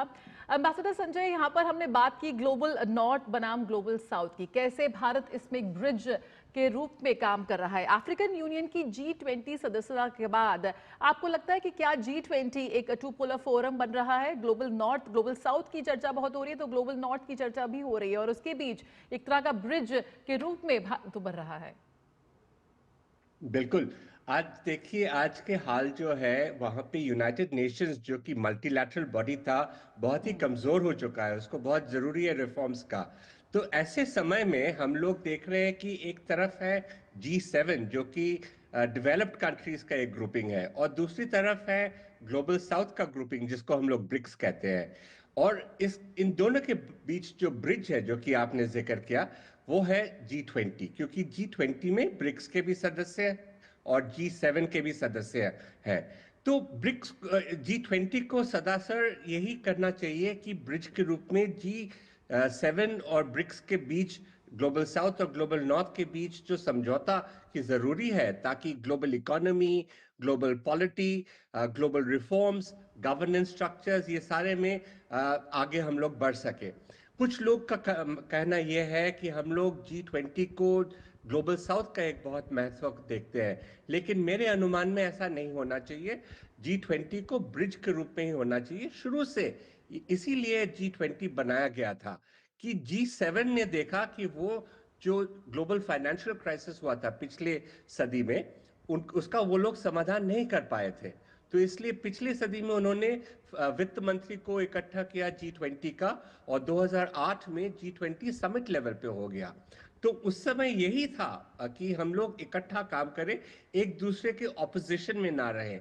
इसलिए जो एनालिस्ट है जो कि सोचते हैं कि इसको ग्लोबल साउथ करना चाहिए, मेरे ख्याल में उनको जरा ध्यान रखना चाहिए कि G20 का ऑब्जेक्टिव था एक ब्रिज बनाना, एक इंक्लूसिव वर्ल्ड, जो कि प्रधानमंत्री जी कहते हैं कि वसुदेव कुटुंबकम, हम लोग सब एक दुनिया के हैं। तो ये सिर्फ ग्लोबल साउथ का नहीं है, ग्लोबल साउथ, ग्लोबल नॉर्थ दोनों में समझौता, कंसेंसस जो कि इंडिया आगे बढ़ाते हैं। और हम यकीन रखते हैं कि हमारे ये रोल से हम लोग इस ब्रिज को और मजबूत बना पाएंगे।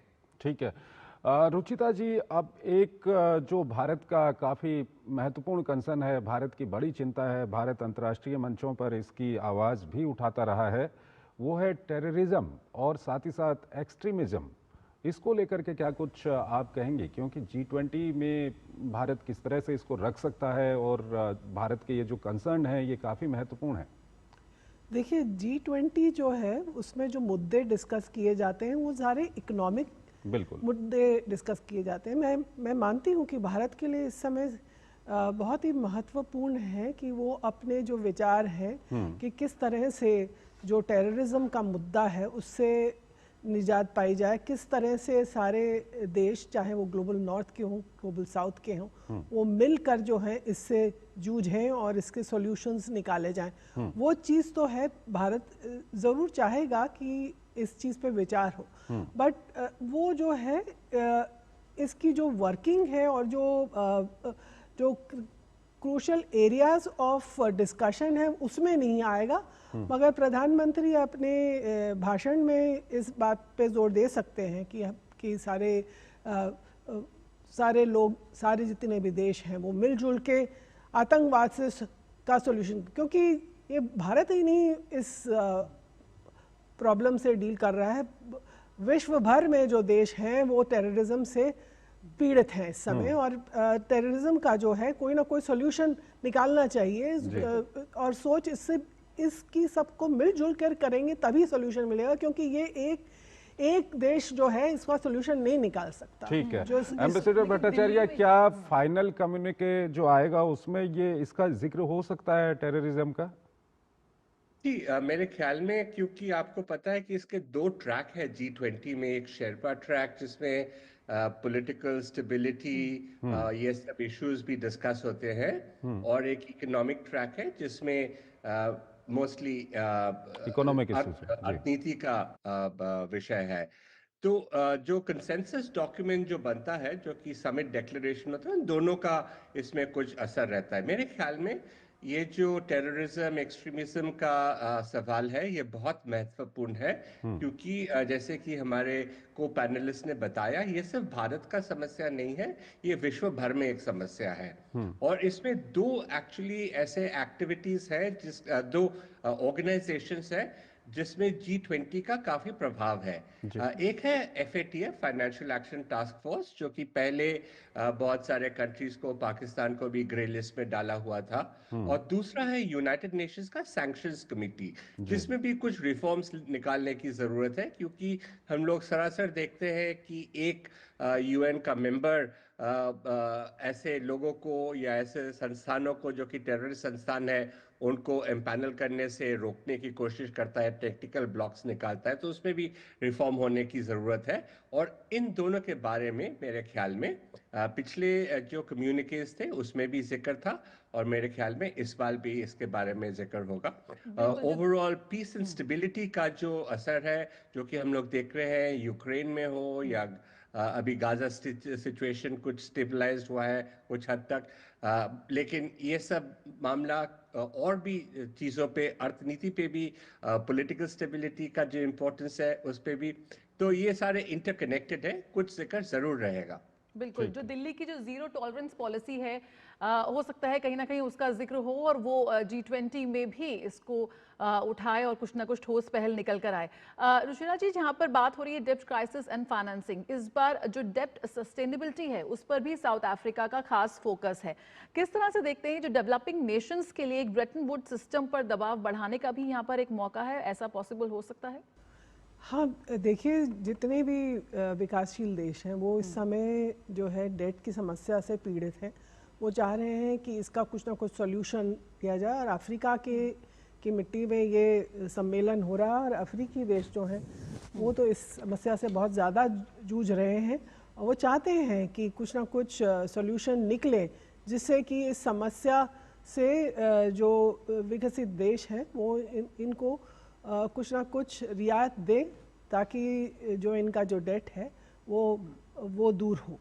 तो आर्थिक रूप से जो ग्लोबल साउथ है वो चाहती है कि इस G20 सम्मेलन में कुछ ना कुछ सॉल्यूशन निकले, और इसके लिए दोनों देश, दोनों तरफ के ग्लोबल साउथ और ग्लोबल नॉर्थ को मिलकर इसके सॉल्यूशन निकालने हैं। और बातचीतें हुई हैं इसमें, वेरियस जो कमेटीज़ थी और उन जो डिस्कशंस थे उनमें इस बात पे मुद्दे ये उठाए गए हैं। अब क्या फाइनल डिक्लेरेशन में कुछ नए सॉल्यूशन निकल कर आएंगे ये तो हमें पता चलेगा एक दो दिन में। लेकिन भारत इसमें एक अहम भूमिका निभा सकता है। एम्बेसडर संजय भट्टाचार्य, जहां पे भारत G20 में अगर हम बात करें तो फेयर कैपिटल एक्सेस को लेकर एक स्थायी एजेंडा सेट कर सकता है, इसको लेकर चर्चा कर सकता है।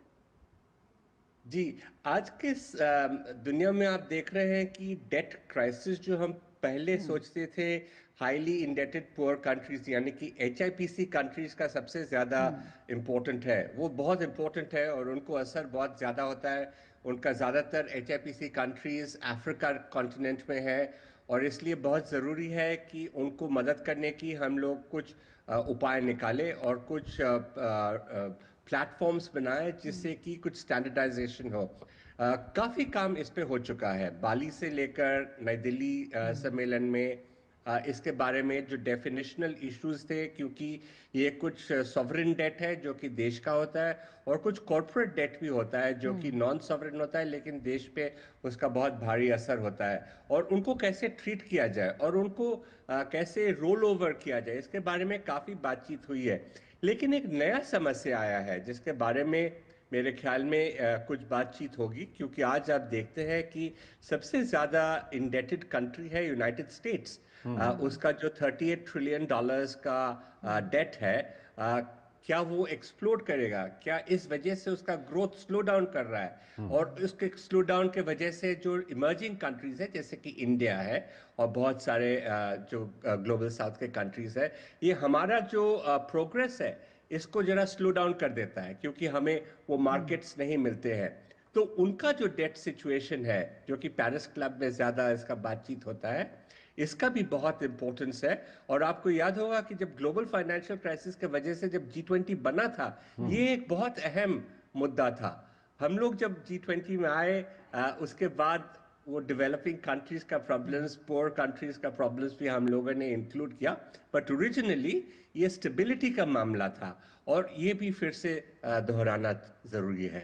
ठीक है रुचिता जी, एम्बेसडर भट्टाचार्य, एक और महत्वपूर्ण मुद्दा है जिस पर हम बात करना चाहेंगे। हाल के दिनों में हमने देखा है कि ये रेयर अर्थ मिनरल्स को लेकर के, क्योंकि हम जब G20 की बात करते हैं तो हम इंक्लूसिव ग्रोथ की बात करते हैं, हम सस्टेनेबल डेवलपमेंट की बात करते हैं, लेकिन रेयर अर्थ मिनरल्स को लेकर के जो रवैया पिछले कुछ दिनों में देखने को मिला है वो कहीं ना कहीं ये इंक्लूसिव ग्रोथ को भी, सस्टेनेबल डेवलपमेंट को भी वो प्रभावित करता है। तो रुचिता जी, पहले आपसे जानना चाहेंगे ये कितना बड़ा मुद्दा होगा इस बार? हाँ, ये तो एक बहुत बड़ा मुद्दा है। साउथ अफ्रीका ने अपनी जो प्रायोरिटीज़ में क्रिटिकल मिनरल्स को दर्शाया है कि ये एक इम्पॉर्टेंट प्रायोरिटी है। जो डिस्कशन सेशंस हैं उसमें भी क्रिटिकल मिनरल्स पे बातचीत होगी, क्योंकि क्रिटिकल मिनरल्स, अगर हम ग्रीन ट्रांजिशन की बात करते हैं, अगर हम चाहते हैं कि क्लाइमेट चेंज की से जो हमारे संसार में प्रदूषण बढ़ रहा है उससे अगर हम कोई सोल्यूशन चाहें तो उसके लिए कहा जाता है कि भाई आप फॉसिल फ्यूल्स का यूज़ करना कम करें और आप जो है ऐसे फ्यूल्स यूज़ करें जिससे कि प्रदूषण कम हो। और वो प्रदूषण कम करने के लिए जो हम नए तरह के फ्यूल्स यूज़ करेंगे, चाहे जैसे कि इलेक्ट्रिक व्हीकल्स हैं, इस तरह की चीज़ें यूज़ करेंगे तो उसमें, या सोलर एनर्जी करेंगे, रिन्यूएबल एनर्जी यूज़ करेंगे, तो उसके लिए हमें क्रिटिकल मिनरल्स की ज़रूरत पड़ती है स्टोरेज बनाने के लिए और टेक्नोलॉजी के लिए हमें ज़रूरत पड़ती है। तो और वो टेक्नोलॉजी जो है हमें विकसित देशों से मिल सकती है और या फिर जो है विकसित देश या फिर देश जैसे चाइना है, वो उनकी मोनोपोली है इस पे, और वो उनसे किस तरह से हम मिलजुल कर इसमें आगे बढ़ें कि पूरे जो संसार में ये मुहैया कराया जाए, चाहे ग्लोबल नॉर्थ और ग्लोबल साउथ मिलकर जो है इस पे सॉल्यूशन निकालें। क्योंकि जो पर्यावरण का मुद्दा है वो तो सबके लिए साझा है, तो ये मिलके दोनों तरफ के लोगों को इसका सॉल्यूशन निकालना पड़ेगा। और इसी बात पे जो है इस समिट में जो है कुछ ना कुछ सॉल्यूशन निकालने की कोशिश की जाएगी। हाँ, इसी में आगे बढ़ा सकते हैं। क्या कुछ कहना चाहेंगे इस पर? क्रिटिकल मिनरल्स की जो ये राजनीति है उसमें अफ्रीका केंद्र में है, तो क्या भारत इस रिसोर्स शिफ्ट का कोई किसी तरह का स्ट्रैटेजिक लाभ उठा पा सकता है? जी, क्रिटिकल मटेरियल्स आज के ज़माने में बहुत ही इम्पोर्टेंट है, क्योंकि ये जो टेक्नोलॉजी का युग है, इसमें पहला है कि डेटा और डिजिटल सिस्टम्स का बहुत ज़्यादा प्रयोग होता है, जो कि सेमीकंडक्टर्स इस्तेमाल करते हैं, और सेमीकंडक्टर्स के लिए क्रिटिकल मटेरियल्स का बहुत ज़रूरी है। दूसरा, जो कि को पैनलिस्ट ने भी कहा, ये जो स्टोरेज के लिए, एनर्जी स्टोरेज के लिए, अगर हम लोग रिन्यूएबल्स को यूज़ करना चाहते हैं, ईवीज बनाना चाहते हैं, तो स्टोरेज के लिए, एनर्जी स्टोरेज के लिए क्रिटिकल मटेरियल्स का बहुत ज़रूरी है। भारत ने एक टेक्नोलॉजी एडवांस करने के लिए पिछले कुछ सालों में बहुत प्रगति की है। आप जानते हैं कि क्रिटिकल मटेरियल्स करीब 30-35 ऐसे मटेरियल्स है जो कि सबसे इम्पोर्टेंट है, और इनका 70% कंट्रोल चाइना का है, और 90% प्रोसेसिंग फैसिलिटी चाइना में है। तो यानी कि उसका बहुत ज़्यादा मोनोपोली है, और हमने देखा कि हाल में उन्होंने इस मोनोपोली का अच्छा उपयोग नहीं किया, क्योंकि उन्होंने एक्सपोर्ट कंट्रोल्स बनाए, जिसके वजह से हमारे इकोनॉमी और बहुत सारे देशों की इकोनॉमीज को मुश्किल हुआ। भारत ने अपना जो क्रिटिकल मटेरियल्स टेक्नोलॉजी मिशन बनाया है, इसमें काफ़ी हम लोगों ने प्रगति की है, क्योंकि ढांचा बन चुका है, आइडेंटिफाई कर चुके हैं हम लोग, रिसोर्सेज आइडेंटिफाई कर चुके हैं, और एक 5 स्टेज प्रोसेस है, जिसके थ्रू एक हम लोगों ने सेंटर ऑफ एक्सीलेंस है, जिसमें इस पे रिसर्च हो रहा है, ताकि हम लोग इस पे और आगे अग्रसर हो सके। और हमारा प्रायोरिटी ये है कि डाइवर्सिफिकेशन ऑफ सोर्स, ताकि हम लोग सिर्फ एक कंट्री या 2 कंट्री पे डिपेंड ना करें, लेकिन ज़्यादा कंट्री से हम लोग क्रिटिकल मटेरियल्स जुगाड़ कर सकें, और इसके लिए हमारे डिप्लोमेटिक एक्सचेंजेस चल रहे हैं। दूसरा है प्रोडक्शन फैसिलिटी, क्योंकि अगर आपके पास प्रोडक्शन फैसिलिटी नहीं होगा तो आप लोग ऑलवेज डिपेंडेंट रहेंगे, तो प्रोडक्शन फैसिलिटी। और तीसरा स्टेज जो है, जिसमें कि हम लोग रीयूज, रिन्यूअल, इसके बारे में काफ़ी प्रोग्रेस बन चुका है, और एक साइंटिफिक मिशन के तौर से ये टेक्नोलॉजी मिशन बहुत अच्छी तरह आगे बढ़ रहा है। बहुत सारे देशों के साथ हम लोग जुड़े हुए हैं, जापान के साथ, इजराइल के साथ, यूनाइटेड स्टेट्स के साथ, और काफ़ी सारे देश, ऑस्ट्रेलिया के साथ, और हम लोग अनुमान लगा सकते हैं कि हम लोग भी इस मामले में ज़्यादा सेल्फ रिलायंट हो पाएंगे। ठीक है। और रुचिता जी, एक और महत्वपूर्ण विषय है जिस पर हमको बात करनी चाहिए, वो है डिजास्टर रेजिलियंस की। अगर हम बात करें डिजास्टर रेजिलियंस और रिस्पॉन्स की बात करें, तो G20 के हम देशों की बात करें, खासकर ग्लोबल साउथ की बात करें, या सिर्फ ग्लोबल साउथ की बात ना करें, जिस तरह से जलवायु परिवर्तन हो रहा है, जिस तरह से लगातार हम प्राकृतिक डिजास्टर्स की बात करें या मैन मेड डिजास्टर्स की हम बात करें, लगातार दुनिया में इस वक्त दिखाई दे रहे हैं, इसलिए ये कितना महत्वपूर्ण विषय हो सकता है इस बार G20 के लिए? हाँ, ये भी बहुत महत्वपूर्ण विषय है। भारत की जब प्रेसिडेंसी थी तब भारत ने भी इस मुद्दे को उठाया था, और भारत ने तो इस पे लीड ली है।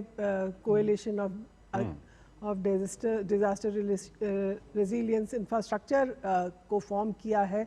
और क्योंकि जैसे आपने ये बात उठाई कि डिज़ास्टर्स जो हैं, नेचुरल डिज़ास्टर्स ग्लोबली जो हैं बढ़ रहे हैं, चाहे वो बाढ़ हो, चाहे वो साइक्लोन हो, चाहे वो समुद्र का जो लेवल है वो बढ़ना हो, ये सब, चाहे सुनामी हो, ये सारी जो घटनाएं हैं वो बढ़ती जा रही हैं। तो कुछ जगह जो है बाढ़ आ रही है, कुछ जगह जो है ड्राउट आ रहा है। तो ये इस तरह के जो नेचुरल डिज़ास्टर्स बढ़ रहे हैं, इसके लिए कुछ ना कुछ सोल्यूशन निकलना चाहिए, और भारत ने इस चीज़ में पहल ली है। भारत ने कहा है कि हम सबको मिलकर जो है ये डिज़ास्टर रेजिलिएंट इंफ्रास्ट्रक्चर बनाना चाहिए, और इसमें उन्होंने बहुत सारे देशों को जोड़ा है। तो भारत तो यही चाहेगा कि इस मुद्दे पे विकसित और विकासशील देश जो G20 के हिस्सा हैं, वो मिलकर और इस पे विचार करें और सॉल्यूशन निकालें। हम अफ्रीका में ये इस समय सम्मेलन हो रहा है, और अफ्रीका के जो तटवर्ती देश हैं, जैसे कि मोज़म्बिक है, मेडागास्कर है, और मॉरिशस है, इन सब देशों में जो है पिछले दिनों जब भी वहाँ पे कोई भी दुर्घटना हुई है तो भारत जो है वो फर्स्ट रिस्पॉन्डर रहा है। तो भारत के लिए तो ये मुद्दा जो है अपने नेबरहुड का ही है, अपने एक्सटेंडेड नेबरहुड का है। तो इसके लिए वो तो पहल करेंगे ही कि इस बात पे डिस्कशन हो। बिल्कुल, और इसी से जुड़ा हुआ मुद्दा है एम्बेसडर भट्टाचार्य क्लाइमेट फाइनेंस का, जिसको लेकर लगातार बातचीत हो रही है। किस तरह से देखते हैं भारत और अफ्रीका भी यहाँ पर एक फ्रंट बना सकता है, और खास तौर पर जब विकसित देशों पर दबाव बढ़ाने की बात हो इस मुद्दे को लेकर, तो इसमें भी अहम मुद्दा रह सकता है इस जोहानिसबर्ग समिट में। जी, इसमें तो मेरे ख्याल में बेलेम में जो COP30 का मीटिंग हुआ, जो कि अभी पिछले कुछ दिनों में खत्म हुआ, उसमें काफी प्रगति हुई है। और भी आगे हम लोग जा सकते हैं, खासकर कि अगर हम लोग देखें एडेप्टेशन के बारे में और वो जो कॉमन फंड के बारे में काफी प्रोग्रेस हुआ है, क्योंकि अभी वो $1 ट्रिलियन का कमिटमेंट तक पहुंच चुका है। ये देखना है कि ये कैसे ये रिसोर्सेज भरे जाते हैं और डिस्पर्स कैसे होते हैं, उसका डिटेल्स अभी भी बातचीत में है। लेकिन पहला लेवल जो है कि कमिटमेंट का जो है फंड्स का, टेक्नोलॉजी का। दूसरा बात यह है कि हम लोग ने देखा है कि काफ़ी सारे जो रिन्यूएबल्स का मामले में, रिन्यूएबल एनर्जी के मामले में, एनर्जी ट्रांजिशन के लिए जो ज़रूरी है, उसमें काफ़ी टेक्नोलॉजिकल डेवलपमेंट हुआ है। भारत इसमें काफ़ी आगे रह चुका है, चाहे वो सोलर हो, विंड हो या ग्रीन हाइड्रोजन हो। तो ये सारे क्षेत्रों में हम लोग काफ़ी प्रगति देख रहे हैं, और ये काफी, इसका जो एवरेज कॉस्ट है एनर्जी का, ये काफी नीचे आ चुका है। तो बिल्कुल, लेकिन क्लीन एनर्जी ट्रांजिशन के लिए भी फंडिंग चाहिए, जिसके लिए एक तरह का ग्लोबल मैकेनिज्म। हाँ, राइट। बट एक और इसका है जो कि मिटिगेशन के लिए जरूरी होता है, उसके लिए अभी भी काफी बातचीत चल रहा है। मेरे ख्याल में जब लीडर्स मिलेंगे G20 में, वो लोग इसके बारे में कुछ ध्यान देंगे। और आगे जो कॉप होगा, क्योंकि हम लोग भी शायद कुछ साल बाद कॉप का होस्ट करेंगे, तो हम लोग देखेंगे कि कॉप में इसका निष्कर्ष कुछ निकलेगा। मेरे ख्याल में बेलेम के बाद हम लोग कह सकते हैं कि बाकू में जब कॉप हुआ था पिछले साल, वो बहुत ही डिसअपॉइंटिंग था। लेकिन बेलेम में अब हम लोग देख रहे हैं कि एक पॉजिटिव ऑप्टिमिज्म है, और वो ऑप्टिमिज्म अगर हम लोग जोहानिसबर्ग में G20 शिखर सम्मेलन में कुछ आगे ले जा सके तो ये बहुत अच्छा होगा। एक अनफॉर्चुनेट डेवलपमेंट ये है कि अमेरिका इसमें पार्टिसिपेट नहीं कर रहा है, और आप जानते हैं कि वो फंड्स में भी बहुत आगे है, टेक्नोलॉजी में भी आगे है, और एमिशंस में भी आगे है। तो उनका इसमें पार्टिसिपेट करना बहुत ज़रूरी है। हम लोग चेष्टा करेंगे कि आगे जैसे कि बातचीत चले, उनको भी हम लोग इसमें शामिल करें।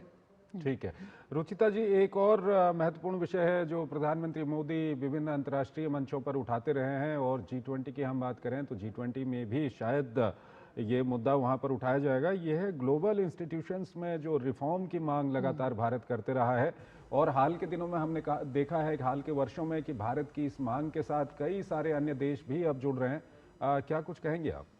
हाँ देखिए, ये तो भारत का बहुत ही महत्वपूर्ण मुद्दा रहा है हमेशा से कि ग्लोबल गवर्नेंस रिफॉर्म्स होने चाहिए। ग्लोबल मल्टीलैटरल इंस्टीट्यूशंस जो हैं, जो ब्रेटन वुड्स इंस्टीट्यूशंस हैं, उनमें जो है फेरबदल होना ज़रूरी है, क्योंकि अब जो वर्तमान जो सिचुएशन है वो नहीं है जो कि वर्ल्ड वॉर 2 के टाइम में थी। तो इसलिए बहुत सारे देशों को इसमें जुड़ना चाहिए, जो कि जैसे कि यूनाइटेड नेशंस है, उसमें भी फेरबदल होना चाहिए, उसमें मेंबरशिप बढ़नी चाहिए। चाहे जैसे अफ्रीका जो कॉन्टिनेंट है, उनका तो रिप्रेजेंटेशन है ही नहीं UNSC में, तो उनको जुड़ना चाहिए। जो दूसरे इंस्टीट्यूशंस हैं, IMF है, वर्ल्ड बैंक है, उनमें भी जो है जो ग्लोबल साउथ का रिप्रेजेंटेशन है वो बढ़ना चाहिए। तो कि भाई बहुत ही अनइक्वल वर्ल्ड है, मल्टीलैटरल वर्ल्ड है, और इसका रिफॉर्म होना बहुत ज़रूरी है। और तभी जो है, जो इस समय जो फ्रैक्चर्ड मल्टीलैटरलिज्म है, मैडम आपको हम रोकना चाहेंगे। दरअसल हमको बताया जा रहा है कि G20 शिखर सम्मेलन में हिस्सा लेने के लिए प्रधानमंत्री नरेंद्र मोदी, जैसा कि आप जानते हैं कि दक्षिण अफ्रीका की यात्रा पर हैं। उनका जोहानिसबर्ग में जहां पर होटल में वो पहुंचे, वहां पर बड़ी संख्या में मौजूद लोगों ने स्वागत किया। इस दौरान वहां के स्थानीय बच्चों ने वैदिक मंत्रोच्चार के साथ उनका स्वागत किया। इसमें भारत के कई राज्यों जैसे केरल, तमिलनाडु, आंध्र प्रदेश, तेलंगाना, महाराष्ट्र, गुजरात, ओडिशा, पश्चिम बंगाल, असम, बिहार, झारखंड और राजस्थान की सांस्कृतिक विरासत की झलक भी देखने को मिली।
तो बहुत ही पारंपरिक अंदाज में प्रधानमंत्री का स्वागत हुआ है और विदेशी जमीन पर यहाँ पर भारत के जो लोक संगीत है उसकी आवाज सुनाई दी, वैदिक मंत्रों की आवाज सुनाई दी। यकीनन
तो G20 शिखर सम्मेलन में हिस्सा लेने के लिए प्रधानमंत्री नरेंद्र मोदी इस वक्त दक्षिण अफ्रीका में हैं और उनका जोहानिसबर्ग के एक होटल पहुंचने पर बड़ी संख्या में मौजूद लोगों ने स्वागत किया। इस दौरान वहां के स्थानीय बच्चों ने वैदिक मंत्रोच्चार के साथ उनका स्वागत किया और खास तौर पर भारत के कई राज्यों जैसे केरल, तमिलनाडु, आंध्र प्रदेश, तेलंगाना, महाराष्ट्र, गुजरात, उड़ीसा, पश्चिम बंगाल, असम, बिहार, झारखंड और राजस्थान की सांस्कृतिक विरासत की झलक भी देखने को मिली।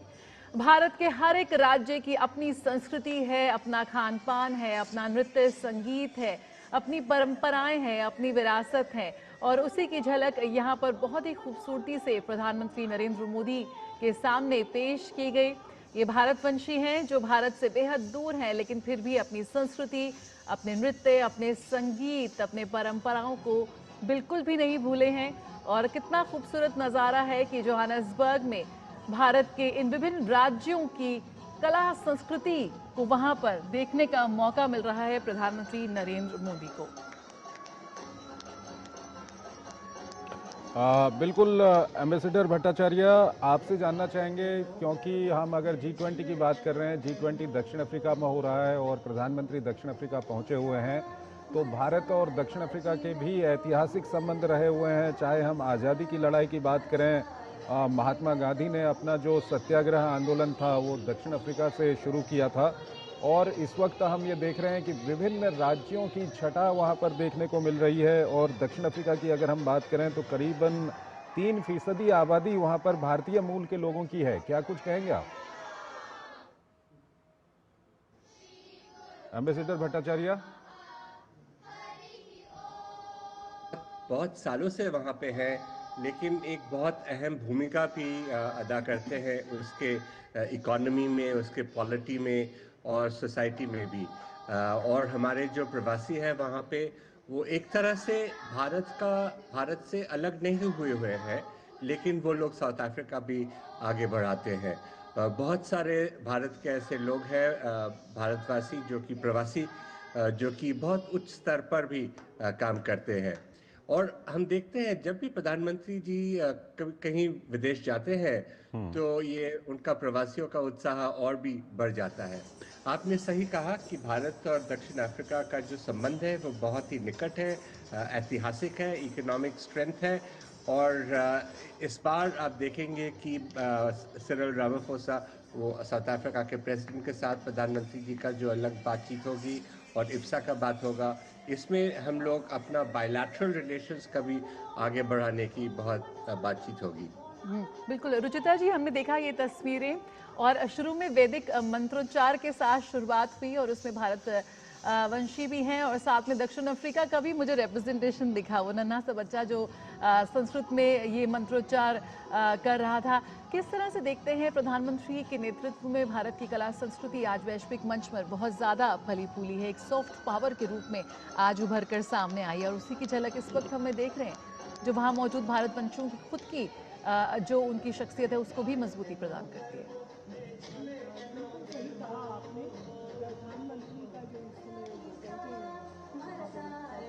उनका पारंपरिक भारतीय तरीके से जो है स्वागत किया गया है, चाहे नृत्य हो, चाहे वैदिक मंत्रों का उच्चारण हो। और ये लोग जो हैं वहाँ पे काफ़ी सालों से, मतलब काफ़ी सेंचुरीज से जो है भारतीय मूल के लोग वहाँ सेटल्ड हैं। चाहे वो इतने दशकों से, कुछ जो है दशकों से, कुछ जो है सेंचुरी से वहाँ पर रह रहे हैं, लेकिन वो भारतीय परंपरा को नहीं भूले हैं, भारतीय संस्कृति को नहीं भूले हैं। ये दर्शाता है। और इसमें सिर्फ भारतीय ही नहीं, जो अफ्रीकी मूल के लोग भी जो हैं वो भी भारतीय परंपरा को निभा रहे हैं और प्रधानमंत्री को दर्शा रहे हैं कि भारतीय परंपरा जो है वो एक प्राचीन परंपरा है और उससे जुड़ना जो है लाभकारी है। तो पूरे अगर आप अफ्रीका में देखें तो पूरे अफ्रीका में साउथ अफ्रीका जो है उसमें सबसे ज़्यादा भारतीय मूल के लोग रहते हैं और प्रधानमंत्री वहाँ पर पहुँचे। ठीक है मैडम, कुछ और दृश्य हम वहाँ के दिखाना चाहेंगे अपने दर्शकों को।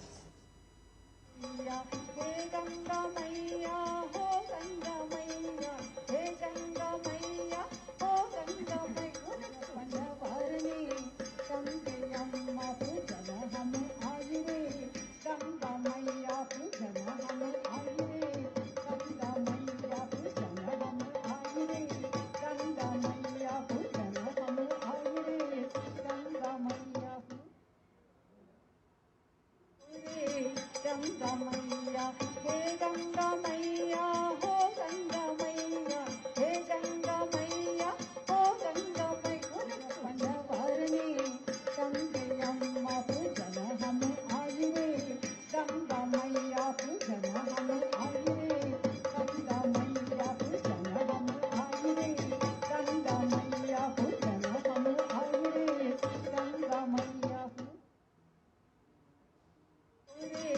गंगा मैया, हे गंगा मैया, हो गंगा मैया, हे गंगा मैया, हो गंगा मैया, भरणी गंगे अम्मा पूजन हम आई रे, गंगा मैया पूजन हम आई रे, गंगा मैया पूजन हम आई रे, गंगा मैया पूजन हम आई रे, गंगा मैया गंगा मैया, हे गंगा मैया, हो गंगा मैया, हे गंगा मैया, हो गंगा मैया, भरणी गंगे अम्मा पूजन हम आई रे, गंगा मैया पूजन हम आई रे, गंगा मैया पूजन हम आई रे, गंगा मैया पूजन हम आई रे, गंगा मैया गंगा मैया, हे गंगा मैया, हो गंगा मैया, हे गंगा मैया, हो गंगा मैया, भरणी गंगे अम्मा पूजन हम आई रे, गंगा मैया पूजन हम आई रे, गंगा मैया पूजन हम आई रे, गंगा मैया पूजन हम आई रे, गंगा मैया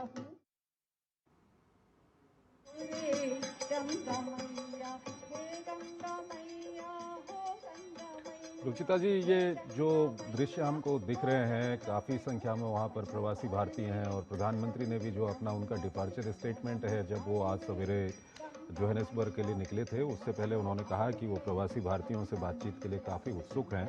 तो प्रवासी भारतीयों के लिहाज से ये कितना महत्वपूर्ण दौरा प्रधानमंत्री का आप कह सकती हैं इसको? जैसे मैंने पहले कहा कि साउथ अफ्रीका जो है उसमें सबसे ज़्यादा भारतीय मूल के लोग रहते हैं पूरी अफ्रीका। तो भारतीय मूल के लोग तो चाहेंगे कि वो प्रधानमंत्री मोदी जी से वार्तालाप करें और अपने जो भी उनके मुद्दे हैं वो उनसे साझा करें।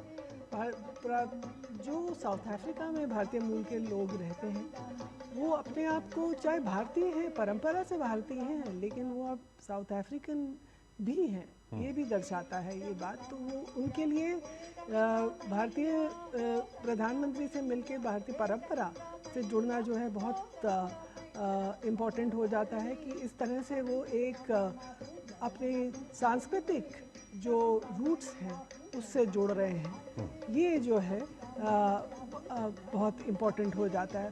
और प्रधानमंत्री मोदी जी के नेतृत्व में उन्होंने पूरे विश्व भर के जो भारतीय मूल के लोग हैं उनसे जुड़ना जो है अपनी एक पॉलिसी बनाई है।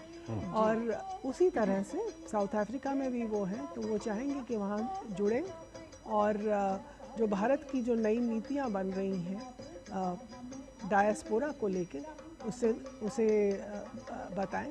लेकिन आपने देखा है कि जैसे पूरे विश्व में कहीं पे भी जहाँ पर भी कन्फ्लिक्ट हुई है, जहाँ पे भी कोई प्रॉब्लम हुई है और उसमें अगर कोई भारतीय मूल के लोग वहाँ पे फंसे हुए हैं तो मोदी सरकार ने ये कोशिश करी है कि उनको वहाँ से निकाला जाए और वापस भारत लाया जाए।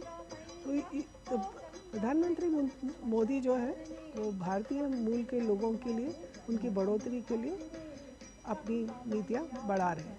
बिल्कुल, तो ये गंगा मैया की गूंज वहाँ पर साउथ अफ्रीका में गूंज रही है, भारतीय वाद्य यंत्रों की आवाज़ वहाँ गूंज रही है। आपको हमारे देश के जो तमाम राज्य हैं उनकी झलक वहाँ पर, उनके पारंपरिक परिधान और नृत्य संगीत की झलक साफ तौर पर वहाँ पर नज़र आ रही है। बनारस का अंदाज भी वहाँ नज़र आ रहा है। एम्बेसडर भट्टाचार्य, जिस भारतवंशियों के साथ कनेक्ट की बात हो रही है वो यहाँ पर प्रधानमंत्री ने री-एस्टैब्लिश किया। ये वो भारतवंशी हैं जो जिस देश में रहते हैं वहाँ की अर्थव्यवस्था के लिए में कंट्रीब्यूट करते हैं, लेकिन भारत से भी जुड़े हुए हैं और जहाँ भी चाहते हैं वहाँ पर एक अपना लघु भारत बना लेते हैं। जिससे एक बार फिर भारत से जुड़ने का मौका यहाँ पर प्रधानमंत्री नरेंद्र मोदी ने दिया है। और एक तरह से पूरे विश्व में जिस तरह का जो डायस्पोरा है, जो भारतवंशी हैं, उनके साथ एक बार फिर उस कनेक्ट को एस्टैब्लिश किया है और लगातार उसे मजबूती प्रदान कर रहे हैं। किस तरह से आप देखते हैं इसको? आप देखिए, साउथ अफ्रीका अगर बात करें तो वहाँ पे जब रेशियल सेग्रीगेशन हुआ करता था 1994 से पहले, तब जो भारतवासी थे वो जोहानसबर्ग इलाके में लोडियम एक छोटा सा इलाका था, वहाँ पे ज़्यादातर रहते थे, सभी वहीं पे रहते थे। लेकिन 94 के बाद जब वो सारा देश खुल गया और पुराना अपार्थाइड सिस्टम ख़त्म हो गया, तो भारत के लोग भी उभर आए। लेकिन वो सब अभी साउथ अफ्रीकन है, लेकिन प्रवासी है हमारे, और भारत के साथ बहुत नज़दीक रिश्ता बनाए हुए हैं। जैसे कि आप सुन रहे हैं, गंगा मैया की गाना हो रहा है, और बहुत सारे लोग वो पश्चिमी बिहार, पूर्व यूपी, बंगाल उस इलाके से, और फिर जो पुराना बॉम्बे इलाका था, बॉम्बे गुजरात, उस इलाके से गए हुए हैं। अभी हाल में बाकी प्रांतों से भी गए हैं, लेकिन पुराने लोग जो थे वो वहाँ पे बसे हुए हैं और अपना परंपरा नहीं छोड़ा है। तो हम लोग देखते हैं जब ये हमारे सरकार की ओर से जब ये प्रवासियों को हम लोगों ने आमंत्रण करना शुरू किया और उनके लिए प्रवासी भारतीय दिवस शुरू हुआ। एक प्रोग्राम था जिसको हम लोग कहते थे सर्च द रूट्स, और वो सर्च द रूट्स में बहुत सारे लोग मॉरिशस के, साउथ अफ्रीका के, वो लोग आते थे, अपने पुराने जो गांव जहाँ से वो लोग गए हुए थे वहाँ जाने की चेष्टा करते थे, वहाँ जाकर पुराने लोगों से मिलना चाहते थे, उनका कहाँ पे घर हुआ करता था। तो ये जो रिश्ता है बहुत ही करीबी रिश्ता है, चाहे वो और देश का नागरिक क्यों न बन चुके हो, लेकिन भारतीयपन कभी नहीं जाता इनमें से। और यही सबसे अहम चीज़ है कि सरकार ने भी उनको उसका मान्यता दिया और उनको हमारे जो भारत में अभी जो प्रगति हो रहा है उसका एक हिस्सेदार बनने का भी मौका दिया। ठीक है, एम्बेसडर भट्टाचार्य, आप बने रहिए हमारे साथ। एक छोटा सा हमको यहाँ पर ब्रेक लेना है, ब्रेक के उस पार हम अपनी बातचीत जारी रखेंगे।